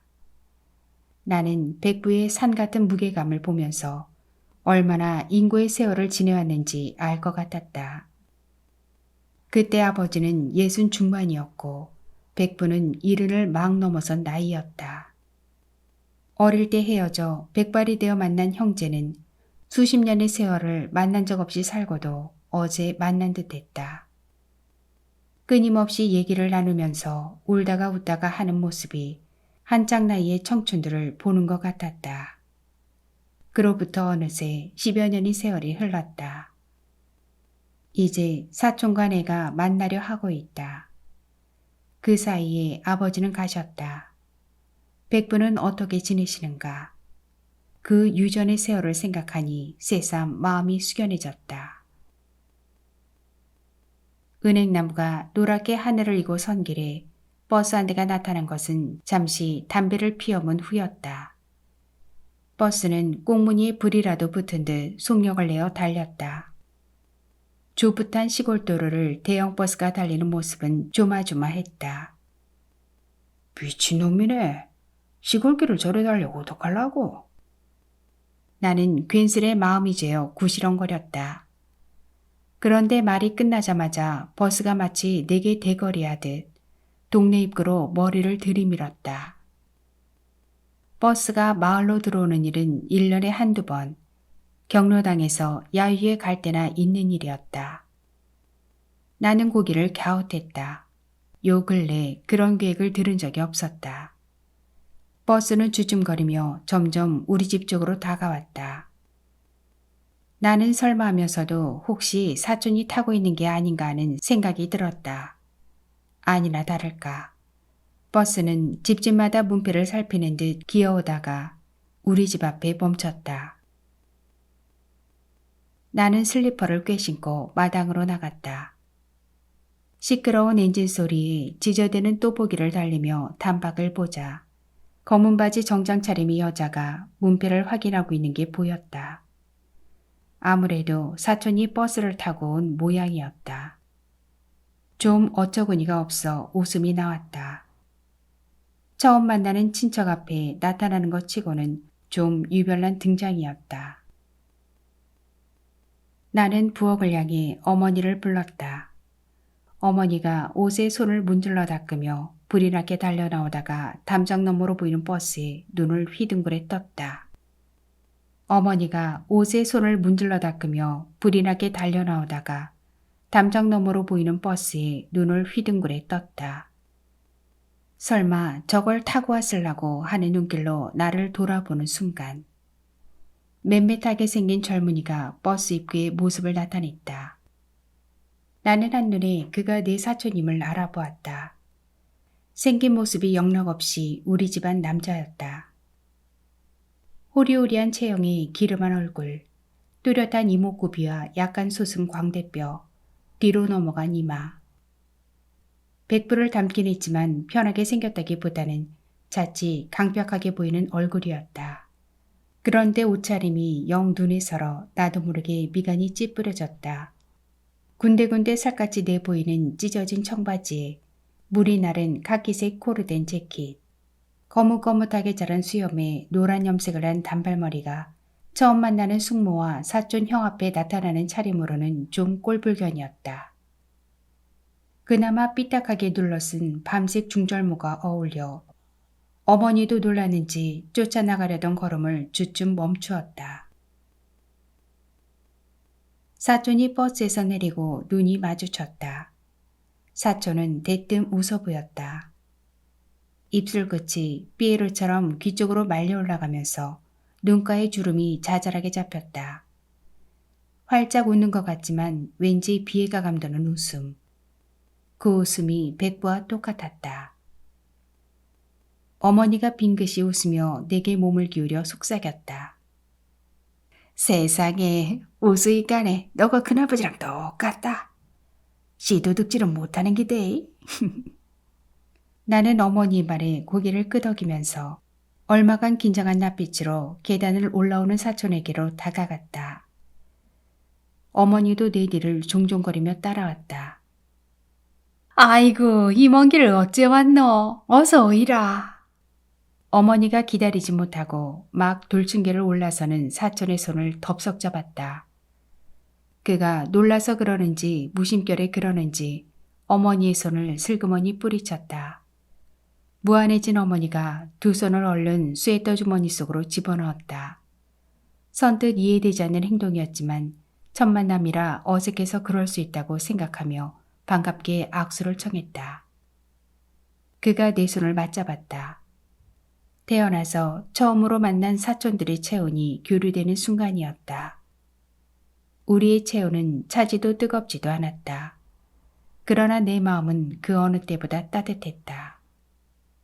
반갑다. 여기까지 와줘서 고맙고. 하지메 마시테. 사촌은 일본어로 답하며 깊이 허리를 숙였다. 두어 걸음 물러서 있던 여자가 얼른 곁으로 다가와 처음 뵙겠습니다란 뜻이라고 말해주었다. 나는 뜨악했다. 사촌이 장난을 치는 건가 싶었다. 그렇다면 참 재미없는 장난이었다. 그와 나 사이에 차단막 하나가 철거덕 놓인 기분이었던 것이다. 큰아버지는 안녕하시나? 나는 백부의 안부부터 물었다. 사촌은 내게서 눈길을 돌려 여자를 쳐다보았다. 무슨 뜻이냐고 묻는 것 같았다. 여자가 내 질문을 사촌에게 전했다. 나는 도무지 영문을 알 수 없어서 이 사람이 우리말을 못하느냐고 여자에게 물었다. 여자가 그렇다고, 그래서 자신이 통역으로 따라왔다고 했다. 순간 나는 그가 내 사촌이 맞나 하는 의심이 들었다. 어머니도 의아한 눈길로 그를 흘금거렸다. 우리는 백부의 말을 너무나 또렷이 기억하고 있었던 것이다. 도대체 모를 일이었다. 사촌은 이마를 잡고 내리덮는 노란 머리카락을 쓸어 올리며 내 질문에 답했다. 그 얼굴에 분명 내 얼굴이 있었다. 그의 대답을 듣는 여자의 얼굴에 살짝 그늘이 졌다. 이윽고 여자가 나를 돌아보았다. 아버진 3년 전에 돌아가셨답니다. 여자가 조의를 표하는 듯 다소곳이 말했다. 땅바닥이 아래로 한 뼘쯤 꺼져드는 것 같았다. 어머니도 짧게 탄식을 내뱉었다. 지난밤에 불길함을 느끼고 예감했는데도 충격은 컸다. 생각날 때마다 안부만 여쭤봤어도 이런 기분은 아니었을 것이다. 언젠가 백배에게 기다리라던 나의 계획은 이룰 수 없는 꿈이 되어버렸다. 밀려드는 자괴감으로 가슴이 뻐근했다. 어머니는 붉어진 눈시울로 원망하듯 사촌을 쳐다보았다. 사촌은 우리의 슬픔과 무관한 얼굴로 두리번거리며 서 있었다. 어머니는 그 무심함에 더 기가 찬 듯 언성을 높였다. 3년이나 됐다고? 우리한테는 와 부고도 안 전했노? 아무리 우리가 못 가본다 해도 소식은 전해줘야 될 거 아이가? 여자가 전할까요라고 물었다. 참 복잡한 절차를 거쳐야 하는 만남이었다. 백부는 가버렸고 백부가 자랑하던 아들은 앞에 있는데 백부의 말과 달리 말이 통하지 않는 사촌이 내 앞에 서 있는 것이다. 어머니의 뜻대로 여자는 말을 전했다. 사촌이 미안하다고 몇 번이나 머리를 조아렸다. 그 말은 가슴에 와닿지 않았다. 그는 우리가 한국에 있다는 사실조차 잊고 있었다는 생각이 어쩐지 들었다. 바람이 차분데 밖에서 일하지 말고 방으로 들어가자. 점심때인데 밥을 먹어야지. 새댁이 가서 버스기사도 오락가서 같이 밥 먹읍시다. 어머니가 눈물을 훔친 후 우리를 방으로 이끌었다. 여자는 그 말을 사촌에게 전했다. 사촌은 생각지도 않은 일이란 듯 난처한 얼굴로 나를 쳐다보았다. 애초에 오래 머물 생각이 아니었던 듯 했다. 나도 서운했지만 어머니는 더했는지 눈빛에 나를 세우고 사촌을 꾸짖었다. 작은 집이라고 처음 와서는 성걸음에 가다이 말이 되나? 밥은 한 끼 먹고 가야지. 밤을 지내면서 밀린 얘기를 실컷 하고 가도 뭐할 낀데 그냥 가다이. 암만 말고만 올라가자. 사촌은 뜻도 모르면서 어머니 서슬에 놀랐는지 공연히 모자를 벗었다 썼다 하면서 여자의 얼굴을 바라보았다. 잠시 후 통역을 전해들은 사촌이 성가신 기색을 서툴게 감추며 그래도 내가 말이 통하겠다고 생각했는지 나를 쳐다보았다. 나는 생각해보지도 않고 냉정하게 고개를 저었다. 어머니 말 맞다나 안 만났으면 모르지만 이왕 만났는데 그냥 보낼 수는 없었다. 그동안 못다한 얘기는 그만두고라도 문간에 서서 밀림비 처리하듯 할 수는 없었다. 사촌은 이제 웃음기가 가신 얼굴로 시계를 보더니 다시 여자와 얘기를 주고받았다. 여자는 우리 사이의 유일한 통로였다. 여자가 없다면 우리는 길가의 장승처럼 멀뚱하니 서 있어야 할 판이었다. 지난밤엔 형아오하며 술잔을 기울일 생각에 흐뭇하기도 했는데 술은커녕 말도 통하지 않으니 답답하기 이를 데 없었다. 백부의 아들이 어째서 이토록 우리말을 모를 수가 있는가. 백부는 55년간 이국 생활을 했다고는 믿기 어려울 정도로 말과 발음이 유창하고 정확했다. 더구나 백부는 아들이 우리말을 잘한다고 자랑까지 했다. 나는 의문에 휩싸여 좀처럼 눈에 익지 않은 사촌의 모습을 물끄러미 쳐다보았다. 얘기가 잘 됐는지 이윽고 여자가 생갈거리며 우리 쪽으로 돌아섰다. 요시아키 씨는 오늘 중으로 볼일을 마치고 부산까지 못 갈까봐 걱정했어요.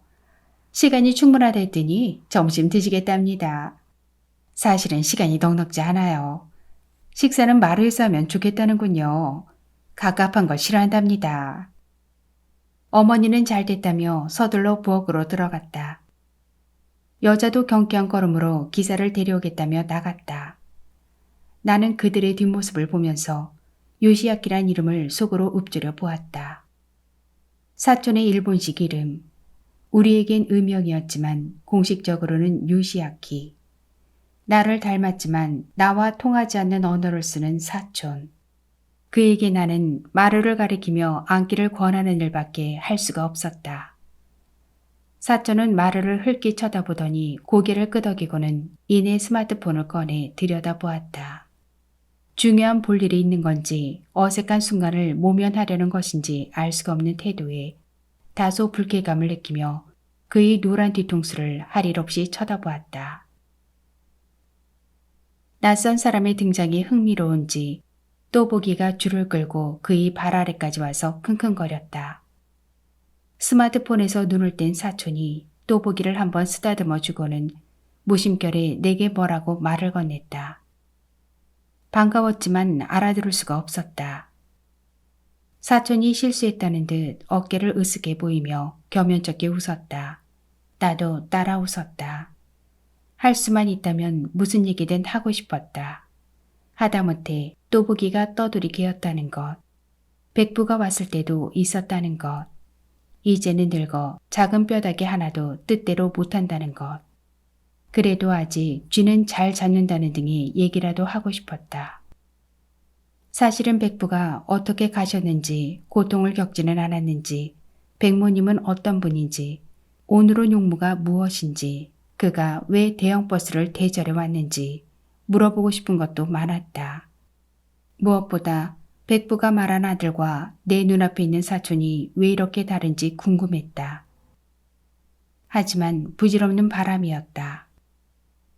우리는 말이 통하지 않았고 바디랭귀지라는 망구 공용어는 그런 대화에는 아무런 도움도 되지 못했다. 그저 마루를 가리키며 가서 앉자는 마음이나 전할 수 있을 뿐이었다. 나는 또다시 마루를 가리켰다. 무언가 행동을 하지 않으면 안 될 것 같은 조바심이 자꾸 나를 밀어붙였다. 사촌이 마지못한 듯 돌층계를 올라서 엉거주춤하게 마루에 엉덩이를 걸쳤다. 금방이라도 튀어나갈 듯한 모습이었다. 웃음이 사라진 사촌의 얼굴은 입을 앙담은 조개처럼 완고해 보였다. 나는 고개를 돌려버렸다. 한창때가 지난 늦가을 풍경이 한눈에 밀려 들어왔다. 색깔이 바래가는 풍경 속엔 소멸하는 것들의 비애가 스며 있었다. 오늘따라 그것이 애달프게 다가왔다. 농가의 담장 사이로 비죽이 고개를 내민 감나무마다 매달린 까치밥마저 잘못 걸어놓은 등롱처럼 애처로웠다. 백부의 얼굴이 그 사이를 비집고 들어왔다. 내 평생 단 한 번, 나흘 동안 본 게 전부였다. 그 나흘 동안 백부는 지금까지 봐온 어떤 사람보다 더 깊이 내 마음에 남았다. 2000년, 21세기가 시작된다고 한 그의 7월에 백부는 조정년 동포 고향 방문단의 한 사람으로 왔다. 백부는 그다지 말이 없는 사람이었다. 사업체가 몇 개나 될 만큼 재산을 모았다고도 하고 덕성스러운 미모의 아내와 늦었지만 아들도 둔 가질 것 다 가진 사람으로서 할 얘기가 많을 것도 같은데 백부는 자기 얘기를 거의 하지 않고 우리 얘기를 더 많이 듣고 싶어 했다. 마치 가족이 옛 추억담 속에서 잃어버린 시간을 낱낱이 꿰어 가슴에 안고 가려는 사람 같았다. 백부는 또 자주 웃었다. 점잖고 단정하게 생긴 얼굴이 웃을 때면 번번이 입이 귀에 걸렸다. 그 웃음은 아기처럼 근심 없이 보였지만 불현듯 눈물이 반짝이는 듯도 했다. 나는 백부가 매일 이른 아침 조부모님이 산수에 가서 목 놓아오는 것도 알았다. 아침마다 뒷산 대밭을 한 바퀴 돌아오는 습관 때문에 산에 오르다가 그 장면을 보았다. 긴 세월 참았던 눈물이 부모 앞이라서 그렇게 터져 나오는 것인지 참 서럽게도 울었다. 그때 나는 백부에 대해 잘 모르면서도 또 다 알 것 같은 느낌이 들어서 혼자 눈시울을 붉혔다. 나는 그 나흘 동안 백부의 불그레해진 눈과 마주치지 않으려 일부러 산에서 늦게 내려오곤 했다. 그러면 백부가 나를 기다리고 있다가 함께 밥 먹자며 두레상 앞으로 끌어안치곤 했다. 그리고는 부모 모시고 착실하게 잘 살고 있어서 고맙다고 했다. 빨리 결혼하라는 말을 하면서 자손이 귀한 집안에선 그게 제일 큰 효도라고도 했다. 그러면서 세상 일 중에 자식과 결혼만큼 뜻대로 안 되는 일도 없더라는 말도 덧붙였다. 그 기억들이 너무나 생생해서 백부가 이 세상에 없다는 사실이 믿어지지 않았다. 내가 백부께 마음만큼 자주 안부를 묻지 못했던 이유는 사실 다른 데 있었다. 나는 백부 앞에서 그다지 떳떳하지가 못했다. 백부가 단 한마디도 하지 않았지만 어떤 힐난의 말도 하지 않고 아버지의 잘못을 덮어주었지만 아버지가 저지른 잘못은 내게까지 다 있었다. 아버지는 백부 앞에서 내가 곁에서 듣고 있다는 것을 잊었던지 나를 끌어들여 자신이 한 일에 대해 굳고 변명했다. 진명의 장가 보낼 일이 걱정되다 보이. 고마 욕심이 났어. 이런 촌에서는 요새 아들 장가 보낼라모 전답이든 과수원이든 땅깨나 갖고 부자라는 소리를 들어야 며느리감을 구할 수가 있습니다. 안 그라모 저 베트남이나 태국이나 그런 데서 피부색 다른 며느리를 데려와야 하는데 중손 노릇해야 하는 아를 어째 그런데 결혼시키겠습니까? 그래서 행님 보내주신 돈으로 논 사고 감나무밭을 샀습니다. 산수는 어쨌든 제가 빚을 내더라도 행님 원하는 대로 맹글겠습니다. 그러이 용서해 주이소. 아마도 그때 나는 결혼을 하지 않아도 좋다는 생각을 굳혔을 것이다. 그동안 아버지는 백부로부터도 조부모님을 모시는 수고에 대해 늘 넘치는 대가를 받았다. 그게 버릇이 되어서 백부가 조부모님의 산수를 어느 누구의 산수도 부럽지 않게 만들어다오. 라며 보내준 돈까지 용도에 맞지 않게 쓴 것이다. 핑계는 나였지만 실은 아버지의 욕심 때문이란 걸 나는 알았다. 그 욕심으로 일군 가산이 다 내게 넘어왔다. 그러니 백부야 어찌 생각하든 나는 그 앞에서 당당할 수가 없었다. 아마도 아버지는 백부가 살아생전에 한국 땅을 다시 밟을 수 있으리라 생각하지 않았을 것이다. 그런데 생각지도 않게 백부가 한국에 온 것이다. 백부는 고향에 도착하자마자 자신이 번 돈으로 번듯하게 탈바꿈한 부모의 산수를 보고 싶어 했다. 비록 그것이 죽은 사람과는 아무 상관없는 부질없는 짓이라 하더라도 그동안의 불효에 대한 백부만의 숙제의식이었을 것이다. 그것을 아버지는 아무 생각도 없이 가로채버렸다. 그리고는 갖은 궁리 끝에 결국 나를 팔아서 그 난관을 벗어났다. 백부도 그것을 모르지 않았다. 그럼에도 담담하게 그 구구한 말들을 다 들었다. 그리고는 단 한마디 됐다 라는 말을 했을 뿐이었다. 그 말소리가 지금도 귀에 쟁쟁하다. 더하지도 덜하지도 않게 단호하고 엄중한 말투. 그건 아무나 할 수 있는 대답이 아니었다. 훗날 어머니가 너가 큰아버지는 돈도 많은데 그깟 걸로 화를 냈겠나? 라며 그 일을 대수롭지 않게 여기는 듯 말했을 때 내가 다락같이 화를 낸 것도 그래서였다. 그 백부의 아들이 나와 말이 통하지 않은 채 우두커니 내 곁에 앉아있다는 사실은 유감스럽기 짝이 없었다. 어째서 단 한마디도 우리말을 못하는 것인지 백부는 어쩌자고 그렇게 거짓말을 한 것인지 도대체 알 수가 없었다. 진명아, 그 상 펴라. 어머니가 부엌에서 고개를 내밀고 외치다시피 말했다. 나는 말 위에 올라가 벽장에서 그 상을 꺼내 행주로 닦았다. 대여섯 명이 앉을 수 있는 둘의 상이었다. 백부가 오셨을 때 아침마다 폈던 상이기도 했다. 사용한 지가 오래되어 귀퉁이 부분이 닳았지만 상 중앙에 배치한 자개 무늬가 아직 아름다운 오칠 상이었다. 어머니는 귀한 손님이 오면 붉은기가 은은하게 감도는 그 상을 펴는 것을 최상의 접대로 여겼다. 사촌은 어머니에게 그만큼 소중한 사람이었다. 바람이 좀 차긴 했지만 햇살이 한창 푸짐하게 쏟아져 괜찮을 것 같았다. 말 위에 앉는 건 사촌의 선택이었기에 어쩔 수도 없었다. 그런데 준비 과정을 보는 그의 표정이 영 시들먹했다. 뭘 이렇게까지 성가시게 꾸며는 듯한 표정이 역력해서 나도 모르게 눈치를 살피게 되었다. 그 기분이 못내 언짢았지만 참아야 했다. 그는 오늘 하루 우리 집에 온 귀한 손님인 것이다.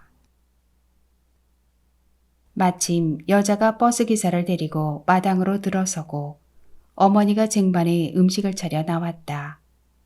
평소 음식 솜씨가 좋다는 말을 많이 듣는 어머니는 마음껏 솜씨를 발휘했는지 생각보다 가지수가 많았다. 여자가 잽싸게 쟁반을 받아들다가 이걸 언제 다 먹냐며 깜짝 놀라는 신용을 했다. 버스 기사도 내심 반가운지 얼른 신발을 벗고 마루에 올라앉았다. 사촌만이 아직 신발을 벗을 생각도 않고 선체로 쭈뼛거리고 있었다. 그 모습을 보니 가고 싶어 할 때 보내버리지 않은 것이 후회스러웠다. 나는 점점 그가 못마땅해지고 있었다. 어머니가 물병을 들고 나오다 왜 그러고 있냐며 사촌의 팔을 잡아 끌었다. 오늘 보모 언제 볼지 모르는데 와 그래 장승같이 서있노. 이리 와 앉아봐라. 어머니는 그와 말이 통하지 않는다는 사실을 모른다는 듯이 대했다. 그가 머리를 조아려가며 어머니께 이끌려 마루에 앉았다. 그 모습이 마치 고집센 강아지가 억지로 끌려오는 듯한 모습이어서 절로 눈살이 찌푸려졌다. 숫기가 없는 것인지 뭐가 그렇게 못마땅한 것인지 알 수 없는 태도에 나는 조금씩 질리고 있었다. 우리는 마치 한 가족처럼 둘의 상에 둥그렇게 둘러앉았다. 버스기사가 입맛을 다시며 완전히 처갓집 가서 첫상 받은 기분이라며 너스레를 떨고 여자도 어머니 솜씨가 보통이 아니라면서 한껏 어머니를 추어올렸다. 어머니는 신이 나서 두 사람의 말을 기분 좋게 받았다. 이기다 우리 조카 덕이니까 실컷 먹고 갈 때 잘 모시고 가서. 버스기사가 염려마시라며 닭찜을 한 조각 입에 넣더니 자신이 주빈이기라도 한 양 사촌에게도 먹어보라고 권했다. 이런 걸 안 먹고는 한국 가서 한국 음식 먹었다 할 수가 없다며 통역을 좀 하라고 여자를 재촉했다. 그래도 사촌은 상위에 차려진 음식을 물끄러미 들여다보기만 했다. 참 이상한 놈이었다. 일본에서는 한류 열풍이 불어 음식도 그렇게 인기라는데 사촌은 눈앞에 놓여있는 맛깔스러운 한식에도 도무지 관심이 없었다. 그런데 어머니는 혹시 사촌의 입맛에 맞는 음식이 없을까봐 애달아 하며 자꾸만 사촌 앞으로 음식들을 당겨다 놓았다. 오래전 백부는 그득한 상차림에 놀라서 동그래진 눈으로 한참 이것저것 살펴보았다. 그때도 어머니는 혹시 백부의 마음에 들지 않을까봐 마음을 졸였다. 그러나 백부는 잠옷 감기 어린 표정으로 하나하나 집어서 살뜰하게 맛을 보고는 어머니께 최고라며 엄지손가락을 찢겨 보여 어머니를 기쁘게 했다. 어머니는 또 그때와 같은 찬사를 기대하고 있는 것인지 이젠 아예 사촌의 앞접시에 음식을 덜어다 놓았다. 나는 사촌의 미간이 좀 더 찌푸려지는 걸 보면서 어머니의 관심을 돌려놓기 위해 백부가 많이 아프셨느냐고 여자에게 물었다. 배가 고팠는지 이것저것 거머 먹다시피 하던 여자가 입안에 들어있는 음식을 얼른 삼킨 후 사촌에게 질문을 넘겼다. 동혁이 여자의 할 일이긴 했지만 미안했다. 하지만 누구라도 숟가락만 놓으면 금방 일어설 준비를 하고 있는 사촌에게 그쪽 얘기를 좀 들어보려면 어쩔 수가 없었다. 이대로 헤어지면 다시 못 볼 게 분명했다. 형제도 50년 넘게 만나지 못하고 살다가 고작 나흘을 함께 보내고는 다시 만나지 못했는데 사촌쯤이야 평생 못 본들 어떠랴. 적어도 사촌의 태도는 분명 그랬다. 사촌의 대답은 제법 길었다. 나는 별 식욕도 없이 숟가락질을 하며 귀에 겉도는 이국의 언어를 그냥 듣고 앉아 있었다. 말만 통해도 이렇게 서먹하고 어색하게 앉아있지 않아도 되리라 싶으니 안타깝기 그지없었다. 얘기를 듣는 여자의 표정이 미묘하게 흔들렸다. 이윽고 나를 돌아보는 여자의 표정에 안쓰러움이 가득했다. 그러나 내게 들려준 말은 간단했다. 심근경색이었대요. 어머니가 돌아가신 후에 수년 동안 혼자 계셔서 건강관리가 잘 안 되었다네요. 그래서요? 나는 되물었다. 사촌이 한 말을 다 전하지 않았다는 생각을 떨칠 수가 없었다. 여자는 눈썹을 치뜨고 시침을 뗐다. 뭔가 미심쩍었지만 여자가 말해주지 않는 데야 방법이 없었다. 여자는 천연덕스럽게 다시 밥을 먹기 시작하고 나도 밥을 한 술 더 입에 넣었지만 생쌀을 씹는 것 같았다. 누군가와 함께하는 식사 자리가 이렇게 곤혹스러웠던 적은 없었다.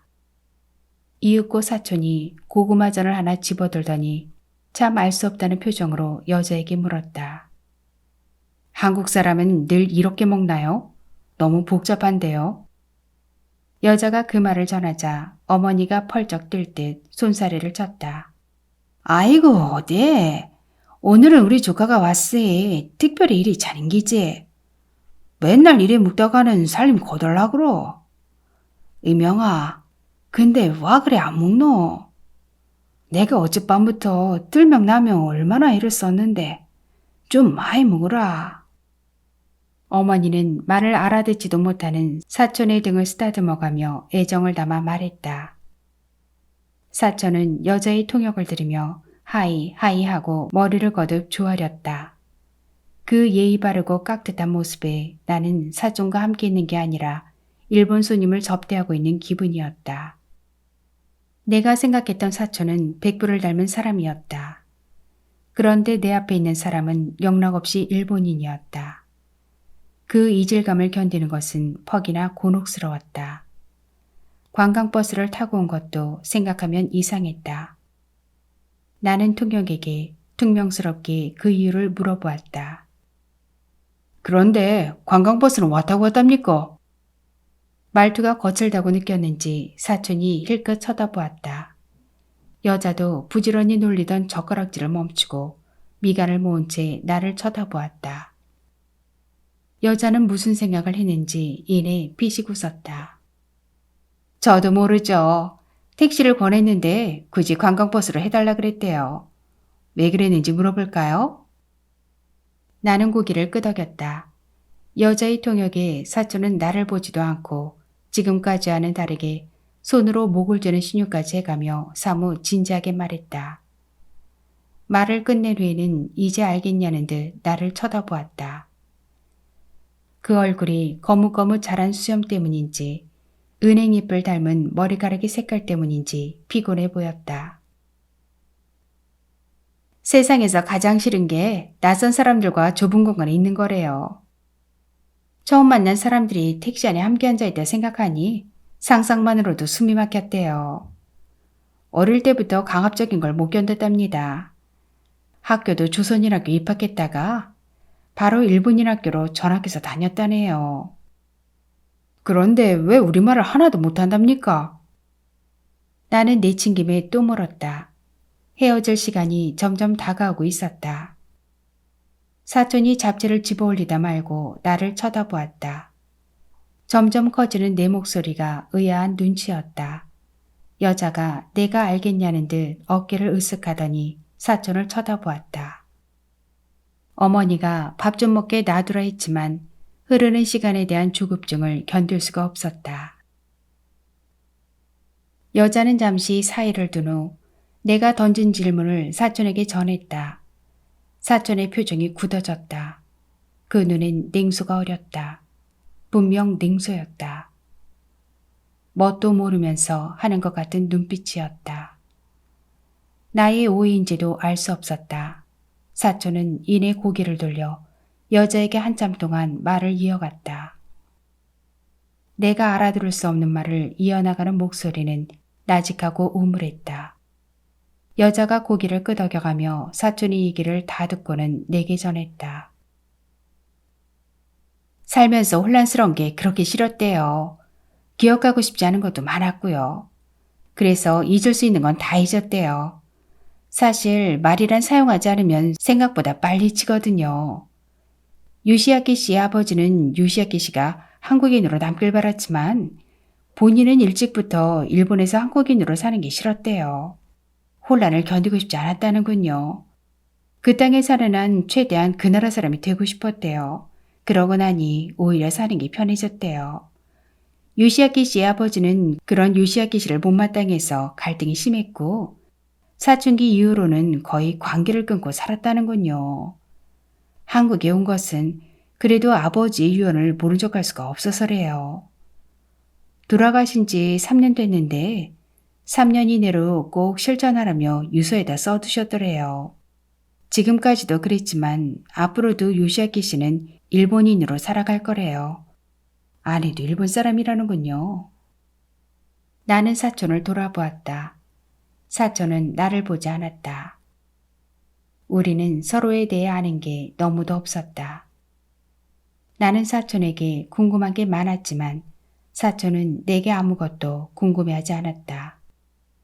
그에게 나는 한 사람의 외국인에 불과한 것 같았다. 백부와 아버지가 이 세상을 떠남으로써 우리의 관계도 더는 유효하지 않은 모양이었다. 어쩌면 그는 작정하고 악착같이 우리말에 귀를 닫고 있었던 것은 아닌가 하는 생각이 들었다. 그렇다면 그것도 어차피 그의 선택이 아닌가. 백부는 그 사실을 받아들이기가 힘들었겠지만 사람은 자신의 삶을 선택할 권리가 있는 것이다. 더구나 그는 이국 땅에 나기를 바란 적이 없다.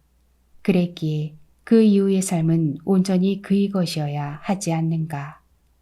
벼랑간 이웃을 오가는 외국인 세댁들을 보면서 느꼈던 연민이 솟구쳤다. 그들을 볼 때마다 눈살을 찌푸리던 아버지의 고집스러운 눈길도 떠올랐다. 그때는 몰랐지만 그 눈길에는 마침내 모든 게 뒤섞이고 말 앞날에 대한 불안이 깃들어 있었는지도 알 수 없었다. 나는 이제 백부가 자신의 아들에게 남긴 유언만이 궁금했다. 나는 그것을 물었다. 여자가 잠깐만요 하고는 마지막 밥 한 숟가락을 급히 떠넣었다. 그리고는 국그릇을 비우고 앞접시에 갖다 두었던 자기 몫의 반찬을 다 긁어먹었다. 넉살이 좋은 여자였다. 버스 기사는 벌써 밥그릇을 다 비우고는 차마 먼저 일어서지 못하고 자리를 지키고 있는 중이었다. 사촌의 밥그릇은 그대로였다. 어머니가 못내 섭섭한 표정으로 자꾸 그의 밥그릇을 넘어다 보았다. 지금까지 어머니가 차려준 밥상에서 밥을 남긴 사람은 사촌이 유일했다. 어머니는 두고두고 그 일을 떠올릴 게 분명했다. 마침내 마지막 밥을 삼킨 여자가 물로 입을 헹구고는 벌써 숟가락을 놓은 사촌에게 네 질문을 던졌다. 사촌은 오직 그 시간만을 기다렸다는 듯 서둘러 곁에 둔 배낭을 열었다. 그 속에는 포장이 아름다운 상자 하나가 들어있었다. 사촌은 그것을 내 앞으로 밀치며 여자를 돌아보았다. 여자가 사촌의 말을 통용했다. 아버지 머리카락과 손도 발도입니다. 한국서 처음 일본으로 올 때 할머니가 만들어준 한복도 들어있습니다. 물론 다 낡았습니다. 아버지는 이것을 할아버지 할머니 산소 옆에 묻어달라 했습니다. 저는 함께할 시간이 없습니다. 맡기고 갈 테니 대신 좀 묻어주십시오. 사촌의 말이 끝나자 여자의 말도 끝났다. 여자가 민망한 얼굴로 나를 쳐다보았다. 얼굴이 화끈했다. 나는 그 장면을 타인에게 보인 것이 수치스러웠다. 사촌을 쳐다보았지만 그는 내 눈길을 피하고 있었다. 어머니가 상자를 남겨 와락 끌어안더니 울음을 터뜨렸다.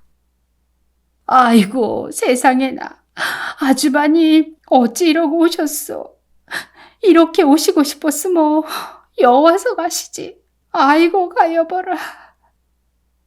어머니의 울음에 사촌이 당황하여 시선을 더듬거렸다. 나는 고개를 돌려 먼 산을 바라보았다. 풍경이 어릉져 흩어졌다. 참. 버스기사가 난처한 듯 혼자 군소리를 하며 일어서서 신발을 신고 마당으로 나갔다. 여자가 내 쪽으로 고개를 돌리더니 고자질하듯 속삭였다. 일하는 아주머니가 쓰러져 있는 걸 발견했는데 벌써 며칠 지났더래요. 요시아키 씨가 갔을 때는 이미 고독사였죠. 가슴속에 누가 지렛대를 넣어 비드는 것 같았다. 그나마 백부가 내게 삶의 마지막을 단장할 기회를 준 것은 고마운 일이었다. 사촌은 더는 감당하고 싶지가 않은지 결연하게 일어섰다. 어머니가 상자를 끌어안은 채 서운한 것인지 화가 난 것인지 알 수 없는 눈길로 사촌을 올려다보았다. 무슨 말인가 하려는 것 같았지만 울음에 겨워 고개를 돌려버렸다. 사촌은 무색한 얼굴로 목례를 하고는 구두를 찾아 신고 마당으로 나갔다. 한쪽으로 비켜 서 있던 여자가 어머니에게 작별 인사를 했다. 이만 가보겠습니다. 맛있는 점심 잘 먹었습니다. 오래 기억에 남을 거예요. 어머니는 인사를 받지 못했다. 내가 대신 고개를 끄덕였다. 어머니가 사촌을 위해 차린 밥상은 그에게가 아니라 타인에게 깊은 인상을 남겼을 뿐이었다. 나는 씁쓸한 심정으로 마당으로 나갔다. 마당 구석에 서 있는 은행나무 잎새들이 바람에 흩날려 마당을 굴러다녔다. 한꺼번에 몰려나온 노란 낙엽들은 되돌아온 연서처럼 안쓰러웠다.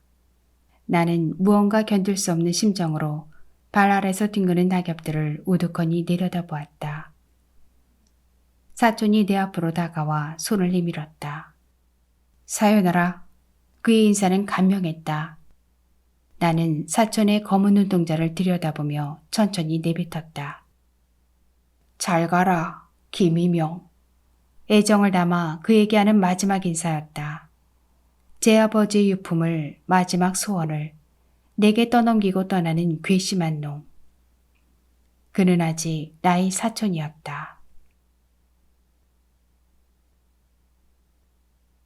정인 작가는 소설 속 작가의 말을 통해 세상은 우울하고 혼탁하고 극악해져서 희망이 점점 사라지는 것 같아도 자연은 변함없이 제 역할을 수행하고 있는 것이다. 나는 소설도 그럴 수 있기를 바란다. 존재하는 이 순간엔 누군가의 가슴에 연서처럼 봄 소식처럼 다가가기를 간절히 바란다고 말합니다. 정인 작가는 2000년 21세기 문학의 떠도는 섬, 한국 소설에 당신의 저녁이 당선되면서 작품 활동을 시작해 그 여자가 사는 곳, 만남의 방식, 누군가 아픈 밤 등이 있습니다. 정인 작가는 사회적으로 공헌되는 신념이나 가치, 그리고 실제 사이의 협곡으로 겪게 되는 약자들의 고통을 그려내면서 지금도 활발한 작품 활동을 통해 함께하는 따뜻한 세상을 만들어가고 있습니다. 오늘도 행복 짓는 건강한 날 되세요. 구독과 좋아요, 알림은 사랑입니다. 감사합니다.